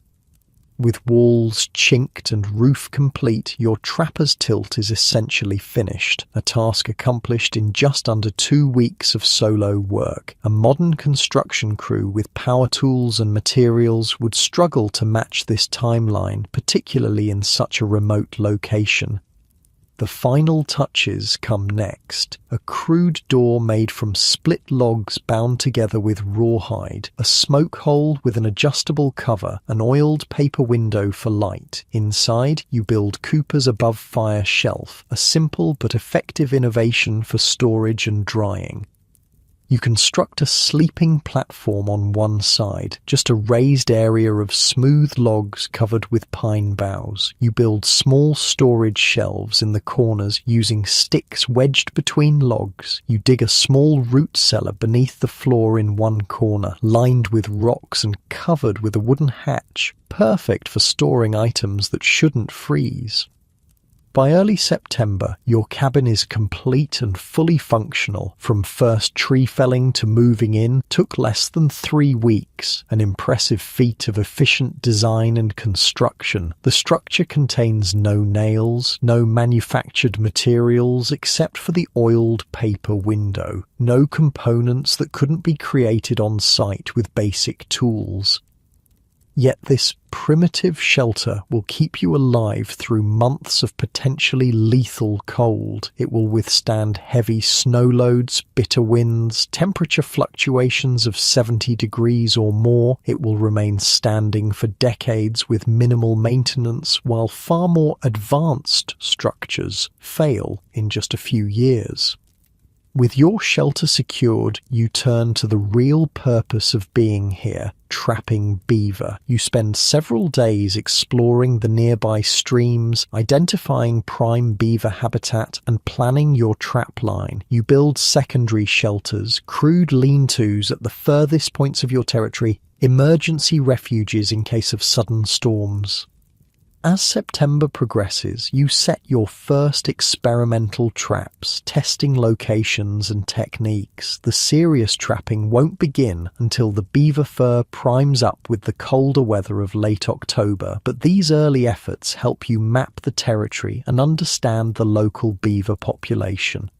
One crisp morning, returning to your cabin after checking traps, you find unexpected visitors, 3 flathead hunters who spotted your smoke and came to investigate. Such encounters could be dangerous with certain tribes, but the flatheads are generally friendly to trappers.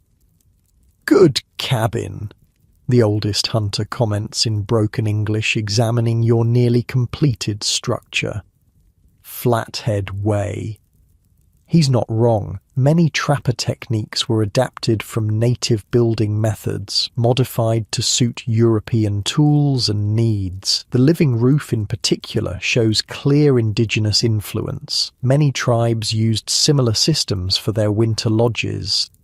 Through a mixture of broken English, sign language, and shared words from the developing mountain pigeon, you establish friendly relations. They share fresh elk meat from a recent kill. You offer coffee and tobacco. Information is exchanged about beaver populations, Blackfoot movements, the location of other trappers. Before departing, the oldest hunter offers a suggestion for your chinking mixture, a certain type of moss that, when mixed with clay, creates an especially effective sealant while still allowing the logs to breathe. You thank him and make a mental note to collect some when possible. This knowledge exchange was typical of mountain life. European, American, and native techniques blended and evolved, creating hybrid approaches that were often superior to any of the originals. The trapper's tilt itself was such a hybrid, incorporating Native American concepts like the living roof and breathable walls with European notching techniques and tools.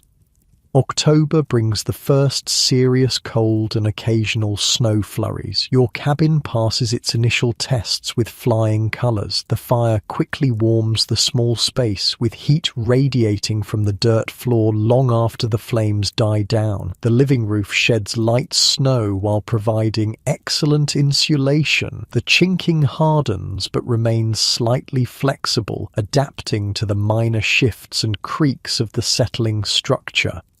"She's talking to you," old Williams had said at your first cabin raising years ago when you commented on the creaking sounds. A good cabin talks. It's when they fall silent that you need to worry. He meant that the small adjustments, the creaks, shifts, and settling sounds were signs of a living structure adapting to changing conditions. A cabin that stopped talking had become rigid, fighting against natural forces rather than accommodating them. Such rigidity inevitably led to catastrophic failure.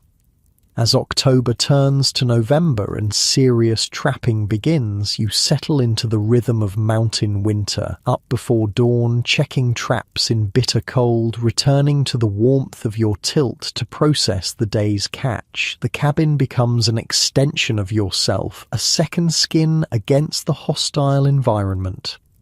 You notice that Baptiste's chinking mixture does indeed perform better than your previous formula. It sets harder, but somehow remains more breathable, preventing condensation from forming inside even during extreme temperature swings. The above fire shelf proves invaluable for drying gloves, moccasins, and small pelts. Winter deepens, bringing the brutal cold of January. Outside, temperatures drop to 30 below zero or lower. Inside your trapper's tilt, while far from cozy by modern standards, conditions remain survivable. The fire's heat, the insulating properties of the logs and living roof, the dirt floor's thermal mass, together, they create a microclimate that stays above freezing even during the coldest nights. One particularly vicious storm brings 4 feet of snow in 2 days, with winds that drive it into drifts twice that height. You remain cabin-bound for nearly a week, forced to dig your way out through a snow tunnel when the weather finally breaks. Such storms would destroy many modern structures, the weight of snow collapsing roofs, wind finding weaknesses in rigid materials, extreme cold causing pipes to burst and materials to crack. Your primitive shelter takes it in stride. The living roof supports the snow load easily. The flexible construction bends with the wind rather than fighting it. The absence of plumbing means no freezing pipes. The integrated nature of the trapper's tilt, its working with natural forces rather than against them, proves its worth during these extreme events. It's not that the cabin is impervious to the elements, it's that it's designed to adapt to them, to yield where necessary and stand firm where possible. As February gives way to March and the first hints of spring appear, you take stock of your season. You've collected nearly 200 beaver pelts, a good harvest that will fetch around $200 at Rendezvous. You've survived another Rocky Mountain winter in one of Earth's harshest environments, and your cabin, your simple, primitive shelter, has once again proven the validity of forgotten building wisdom. The trapper's tilt, with its seemingly crude techniques and natural materials, embodies a sophisticated understanding of environmental forces and material properties. It represents not primitive construction, but highly evolved design, refined through generations of harsh testing where failure meant death.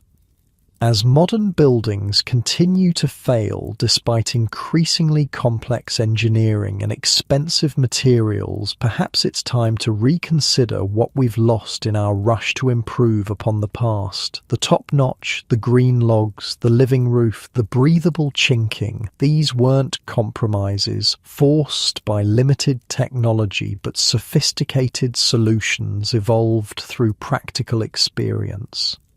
The mountain man's cabin wasn't just shelter, it was a philosophy of building embodied in logs and clay, a philosophy that acknowledged nature's power and worked with it rather than against it. And as your trapper's tilt stands firm against another Rocky Mountain storm, while million-dollar log mansions rot away in Aspen and Vale, perhaps it's a philosophy worth rediscovering.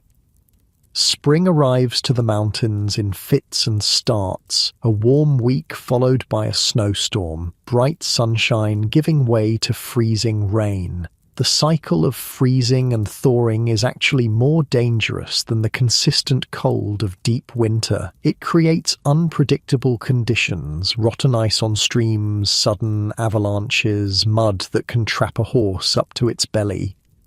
But spring also brings the end of trapping season. As beaver begin to shed their winter coats, the quality of pelts declines. By mid-April, it's hardly worth setting traps at all. Time to begin preparations for the journey to Rendezvous. Before leaving your cabin, you take time for reflection. The structure has served you well through another brutal winter, despite temperatures that sometimes plunge to 40 below, despite snow loads that would collapse many modern roofs, despite winds that could tear poorly built structures apart. Your simple trapper's tilt has remained solid, dry, and livable. The improvements you incorporated this season proved their worth. Baptiste's chinking mixture maintained its integrity better than any previous formula you've used. Cooper's above fire shelf became an essential feature for drying gear and storing items that needed to stay warm. The slightly steeper roof pitch did indeed shed snow more effectively. This constant refinement, this evolution of techniques through practical experience, is how mountain men developed and preserved their building knowledge. No books, no formal training, no engineering studies, just harsh trial and error where mistakes could be fatal, with successful innovations shared and adopted across a loose network of individualists. How'd that mixture work out, Baptiste will ask when you see him at Rendezvous, and your detailed report will become part of the collective wisdom, perhaps inspiring further refinements by others. This informal knowledge transfer system was remarkably effective despite its lack of structure. Techniques spread quickly when they worked, were modified to suit different environments and materials, and gradually evolved into proven approaches that withstood the harshest testing imaginable. As you pack your accumulated furs and prepare for departure, you take one final walk through your cabin. Unlike modern buildings that deteriorate when abandoned, your trapper's tilt will likely be in better condition when you return. The logs further seasoned, the chinking more settled, the whole system more harmonized with its environment. You leave the door slightly ajar, as is traditional. A completely sealed cabin would develop mustiness and potential rot. The slight airflow keeps the interior dry, while the dirt floor easily handles any rain that might enter. By next fall, the structure will have breathed through the seasons, ready to shelter you or another trapper once again. This approach, designing for vacancy as well as occupation, reflects the mountain man's deep understanding of natural processes. Modern buildings typically deteriorate when unoccupied, requiring constant human intervention to prevent decay. The trapper's tilt, working with natural forces rather than against them, often improved during periods of disuse. Your journey to Rendezvous takes a different route this year, longer but less challenging than the direct path over high mountain passes still choked with snow. Along the way, you encounter other trappers also headed to the gathering, and small traveling groups begin to form. 3 days into your journey, you join forces with an odd pair, McAllister, a veteran Scottish trapper with 20 years in the mountains, and young George, a newcomer experiencing his first season. The contrast between them illustrates how mountain knowledge was passed down. Boy nearly froze to death in February, McAllister explains during an evening camp. Found him huddled under a rock overhang, fire gone out, too cold to even strike flint. Another hour and he'd have been done for. Young George nods sheepishly. Never felt cold like that before. Couldn't think straight. Fingers wouldn't work. Took him back to my cabin, McAllister continues. Nursed him through the worst of it, then figured I might as well teach him proper while I had him. Boy's a quick study once he stops being stupid. This informal apprenticeship, often born of necessity rather than design, was how mountain skills transferred between generations. No formal schools existed for trapping or wilderness survival. Knowledge passed from experienced hands to novice ones through direct demonstration and supervised practice. "Show me how you notched them logs again," young George asks you the next morning, watching as you repair a small lean-to at your campsite.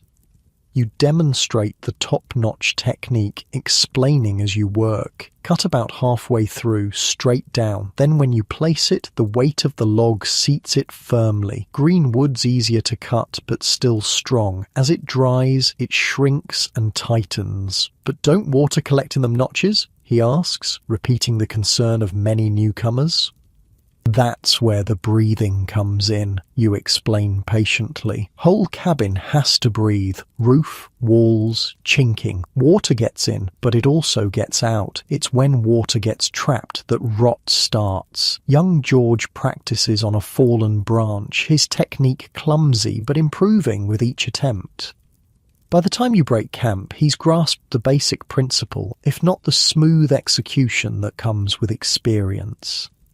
This scene, repeated countless times across the mountains, was how wilderness building knowledge survived and spread despite almost no written documentation, direct demonstration, hands-on practice, and the harsh reality that poor technique could mean death in winter ensured that effective methods endured while flawed approaches were quickly abandoned. As your journey continues, your group gradually grows. 2 French-Canadian trappers join, then a mixed-blood Delaware with his Crow wife, then a former sailor from Boston who found more freedom in the mountains than at sea. By the time you approach Rendezvous, you're traveling with 11 people, a small temporary community bound by shared experience, if not always shared backgrounds. Around evening fires, knowledge continues to flow. The Delaware shows a new method for smoking beaver meat to improve its keeping qualities. One of the Canadians demonstrates a snowshoe binding that prevents foot blisters on long treks. The sailor, surprisingly, has developed an improved roof sealing technique adapted from ship caulking.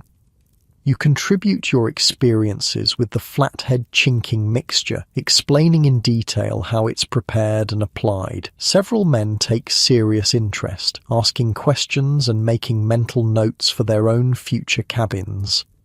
This free exchange of survival information contrasts sharply with the secretive approach to trapping locations. No one shares their best beaver streams, but everyone shares building and survival techniques. The unspoken understanding is clear. Competition for wealth is expected, but no one benefits from preventable deaths in the wilderness.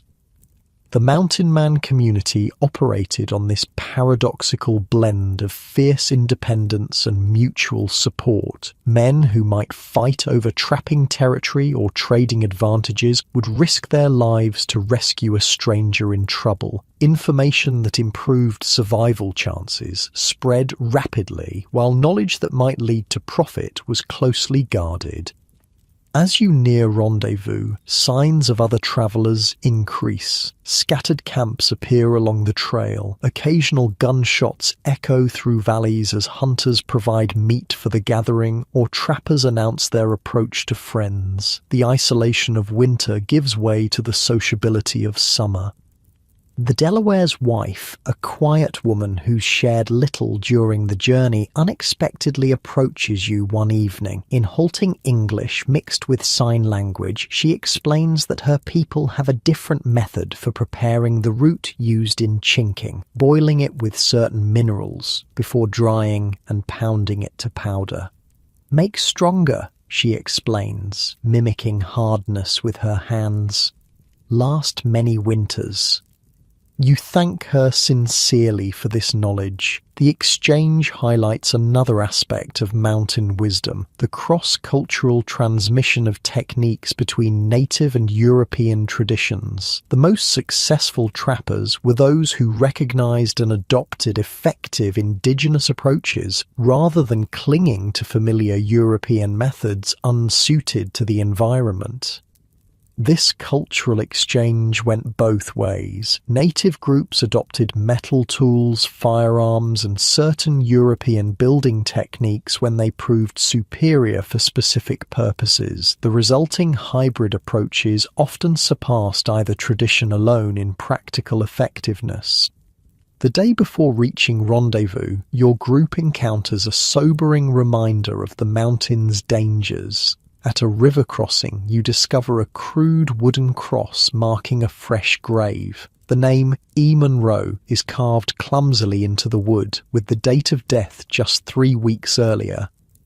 No one in your group knew Monroe personally, but several had heard of him, a third-year trapper who developed a reputation for carelessness. Speculation about his death centers on the obvious hazard nearby, a deceptively powerful river that appears calm on the surface, but hides treacherous currents. "Seen too many go that way," McAllister murmurs, removing his hat briefly before the grave. "River looks gentle till it's wrapped around your legs. Then it's too late." The moment underscores the unforgiving reality that shaped mountain knowledge. Techniques and approaches that survived did so because they worked repeatedly in lethal conditions. Methods that failed, along with the men who relied on them, disappeared from the knowledge pool. It was natural selection applied to wilderness skills, harsh but effective at refining practical wisdom. Late the following day, your group arrives at rendezvous. The gathering is smaller than last year, perhaps 300 people compared to nearly 500 previously. The decline reflects changing conditions in the fur trade. Beaver populations are noticeably reduced in many areas. Prices have dropped slightly as European fashion begins shifting towards silk hats rather than beaver felt. "Half as many here as 5 years ago," observes a veteran trapper named Roberts as you share his fire that evening. "Country's getting trapped out. Fashion's changing too. Won't be a trapper's world much longer." He's not wrong, though none of you fully realize it yet. The golden age of the mountain man is already ending. Within a decade, the fur trade will collapse almost completely, victim of changing fashion, over-trapping, and westward expansion. The knowledge and skills you've all developed will either find new applications or fade into obscurity.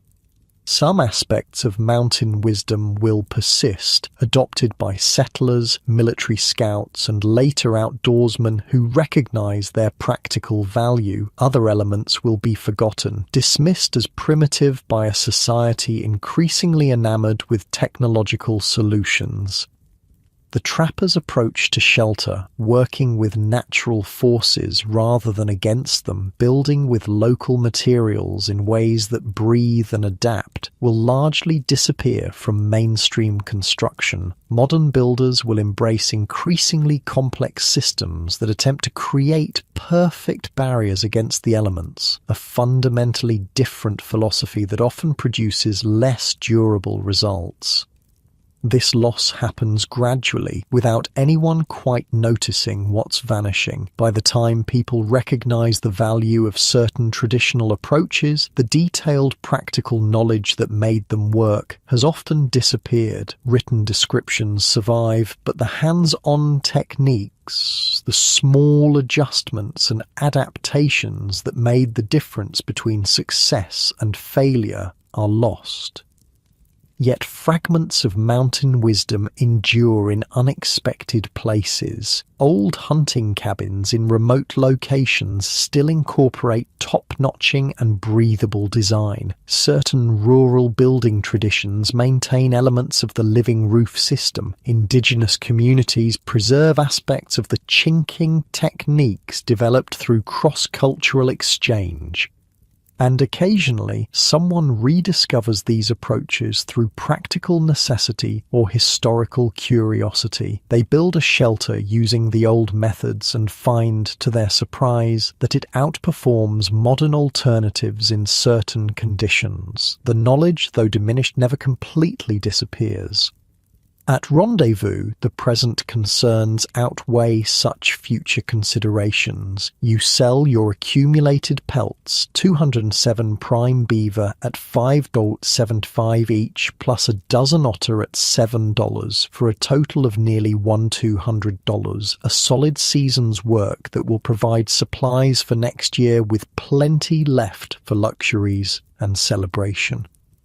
The social aspects of Rendezvous are as important as the economic ones. You reconnect with old friends, share stories of winter hardships, compare innovations and discoveries. You participate in shooting contests, foot races, and wrestling matches. You enjoy temporary abundance after months of careful conservation.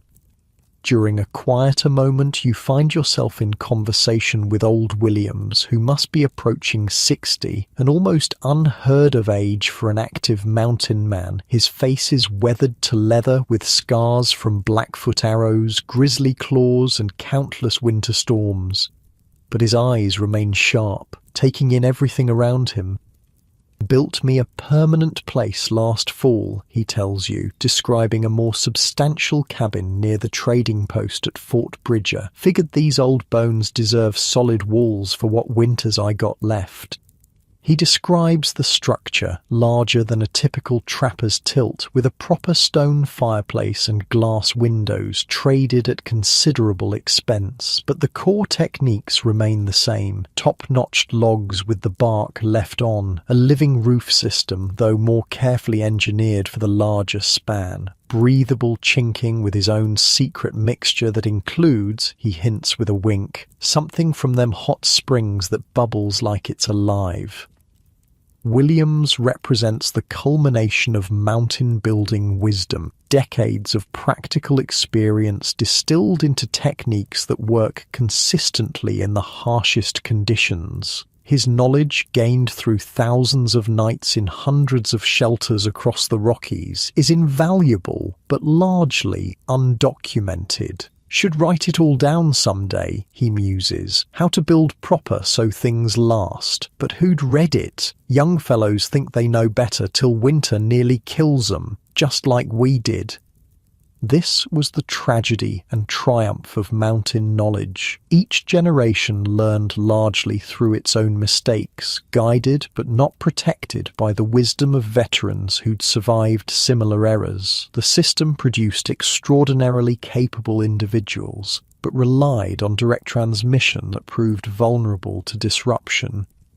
As Rendezvous continues, you notice another sign of changing times. Several tourists from back east, wealthy adventurers who've paid guides extravagant sums to witness the Mountain Man gathering. They watch the proceedings with a mixture of fascination and horror, clearly shocked by the rough conditions and rougher men.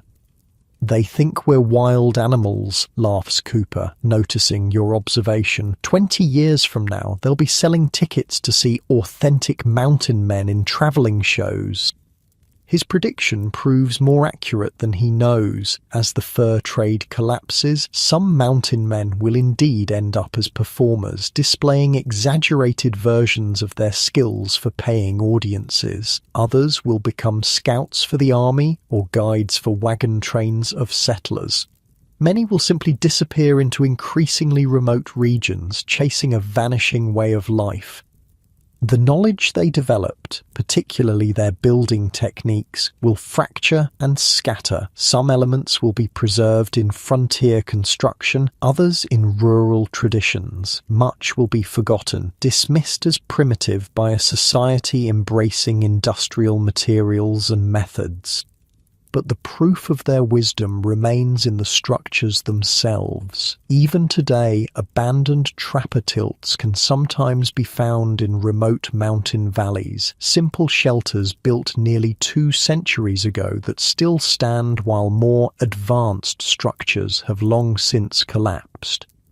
These humble cabins with their top-notched logs and living roofs, their breathable walls and dirt floors, represent a sophisticated understanding of natural forces and material properties. They weren't primitive compromises forced by limited technology, but elegant solutions evolved through harsh practical testing.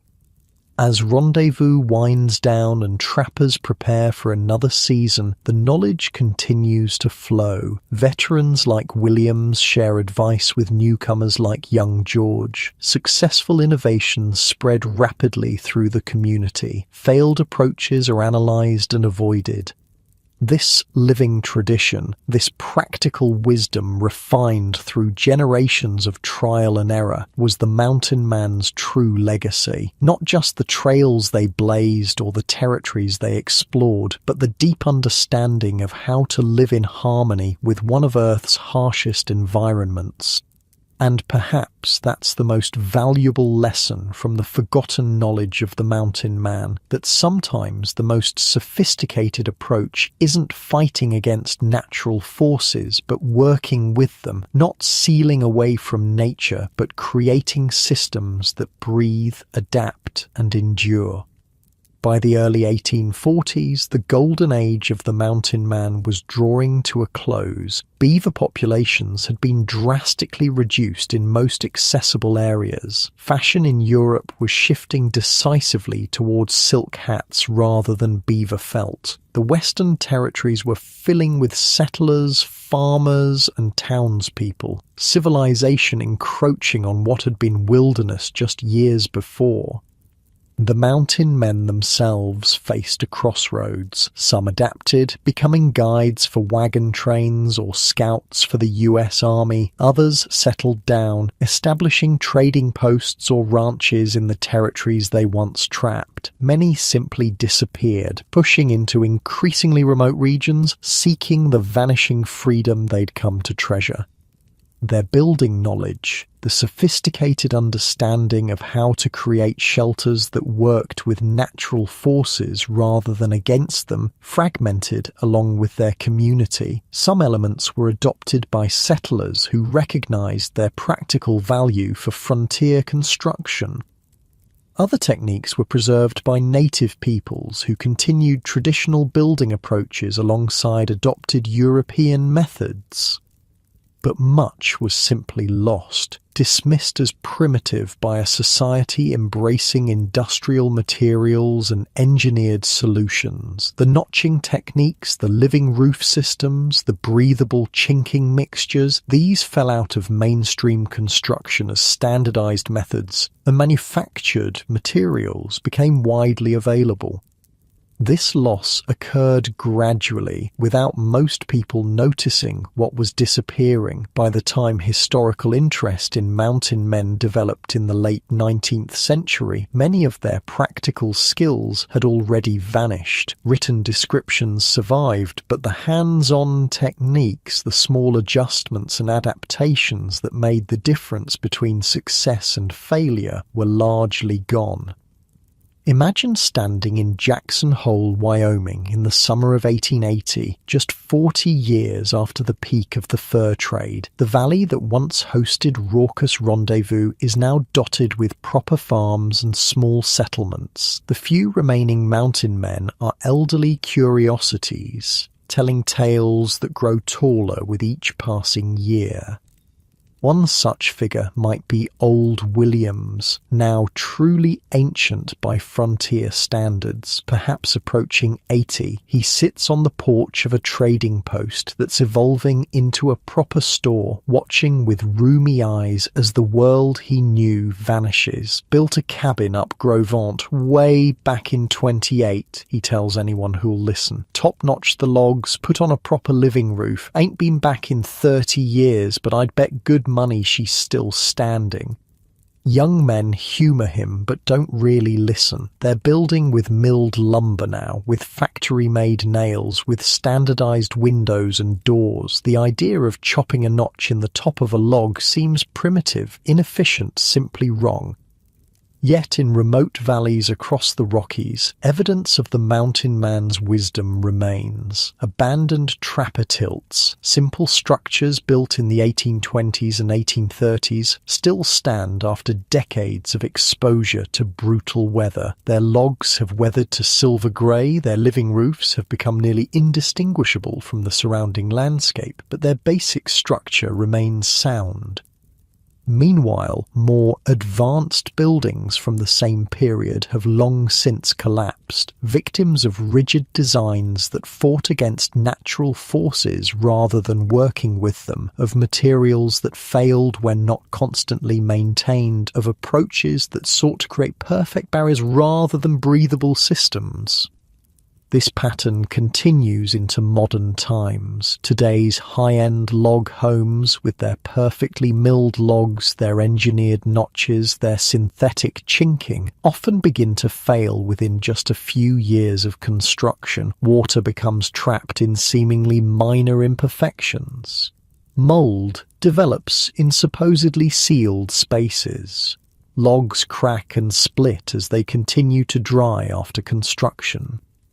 Your brand new $1 million log home is rotting, as one restoration expert bluntly puts it. Despite all our modern technology, despite computerized design and specialized materials, we've created structures less durable than those built by primitive mountain men, with nothing but axes and determination. The contrast becomes most apparent when modern builders attempt to restore original trapper tilts. Their first instinct is often to correct what they see as flaws, to replace top notches with bottom ones, to seal the breathable chinking with modern compounds, to cover the living roof with conventional materials. These old-timers didn't know what they were doing, a contractor told a cabin owner in Idaho. We need to fix these mistakes, or the whole thing will collapse. Yet, when the mistakes are preserved instead, when the original techniques are understood and respected, these structures continue to function as designed, often outlasting nearby modern construction. The few preservation specialists who truly understand mountain building techniques view them with increasing respect. They've learned through experience that these primitive approaches often outperform modern alternatives in certain conditions. The breathable walls manage moisture better than sealed ones. The living roofs provide superior insulation and longevity. The flexible construction accommodates natural movement rather than fighting it. They weren't just making do with what they had, explains one cabin restoration expert. They were developing sophisticated systems perfectly adapted to their environment. We're only now beginning to understand how advanced some of these techniques really were. This re-evaluation parallels a broader shift in modern building philosophy. After decades of creating increasingly sealed, mechanically controlled environments, some architects and builders are rediscovering the value of working with natural forces rather than against them. Concepts like breathable wall systems, living roofs, natural thermal management, and local material use, all central to mountain man construction, are being incorporated into cutting-edge sustainable design. The most sophisticated approach isn't always the most complex, notes a professor of sustainable architecture. Sometimes it's about finding the elegant simplicity that works with natural processes instead of trying to overpower them. In this sense, the mountain man's building wisdom was ahead of its time, or perhaps outside of time altogether. It represented an approach to shelter that didn't fight against the environment, but worked in harmony with it, that didn't require constant technological intervention, but functioned through passive natural processes. The contrast with modern construction couldn't be more stark. Today's buildings often require complex mechanical systems just to remain habitable. Heating, cooling, ventilation, humidity control. When these systems fail, the structures themselves can quickly become uninhabitable or even begin to deteriorate. The trapper's tilt, by contrast, functioned entirely through passive design. Its breathable walls, its living roof, its thermal mass floor, its orientation to the sun. It required no external energy input to manage temperature and moisture. It adapted to changing conditions rather than trying to maintain an artificial environment regardless of external forces. In the mountains of Montana, a small but growing movement of enthusiasts has begun to rediscover and preserve mountain man building techniques. They study original structures where they can find them, experiment with traditional materials and methods, and document their findings for future generations. It's not about rejecting modern technology, explains one such enthusiast. It's about recognizing that sometimes older approaches solved problems in ways we've forgotten. There's wisdom there that deserves to be preserved. These modern experimenters face significant challenges. Building codes rarely accommodate traditional techniques like living roofs or breathable walls. Materials like properly harvested bark shingles are difficult to source. The hands-on skills required for effective top-notching or proper chinking preparation are not easily learned from books. Yet their efforts represent an important recovery of nearly lost knowledge, practical wisdom developed through generations of harsh trial and error in one of Earth's most unforgiving environments. Imagine a contemporary cabin site in the Bitterroot Mountains of Idaho. A small group of builders is constructing a trapper's tilt using traditional methods, top-notched logs with the bark left on, a living roof system of poles, bark and sod, breathable chinking made from clay, sand and plant fibers. They're not historical reenactors seeking perfect authenticity. They use modern tools alongside traditional ones, incorporate certain contemporary materials where appropriate, and document their work with digital technology. But the core principles remain the same. Building with local materials in ways that breathe, adapt, and work with natural forces rather than against them. Their finished structure would be recognizable to a mountain man from 1830, though perhaps cleaner and more precisely executed. More importantly, it embodies the same philosophical approach to shelter, not as a rigid barrier against nature, but as a living system that participates in natural cycles. This approach has potential applications beyond historical interest. In a world facing climate change and resource constraints, building methods that require minimal external energy, use local materials, and last for generations without major maintenance have obvious advantages. The mountain man's solutions to shelter in extreme environments might offer valuable insights for our own uncertain future. The wisdom embodied in the trapper's tilt wasn't limited to specific techniques like top-notching or living roofs. It represented a broader philosophy of building and living, one that acknowledged the power of natural forces and sought to work with them rather than against them, that valued adaptability over rigid resistance, that recognized the intelligence embedded in traditional practices. As evening falls on our imagined modern cabin site, the builders sit around a fire much as mountain men did nearly 2 centuries earlier. They discuss what worked well and what didn't, share innovations and adaptations, pass knowledge through direct demonstration and hands-on practice. The methods of transmission may be different, but the essential process remains the same. Practical wisdom refined through experience and shared through community. In this small way, the forgotten knowledge of the mountain men lives on, not as a historical curiosity, but as a living tradition with continuing relevance. The specific techniques may evolve and adapt to new materials and tools, but the core principles remain. Build with what's available, work with natural forces rather than against them, create systems that breathe and adapt rather than rigid structures that fight inevitable change.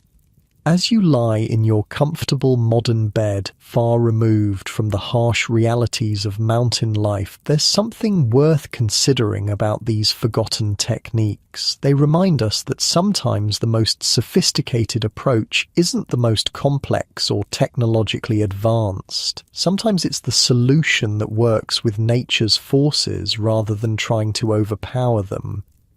The mountain man's cabin wasn't just shelter, it was a philosophy embodied in logs and clay, a philosophy that acknowledged nature's power and sought harmony rather than dominance. And as modern buildings continue to fail despite increasingly complex engineering and expensive materials, perhaps it's a philosophy worth rediscovering.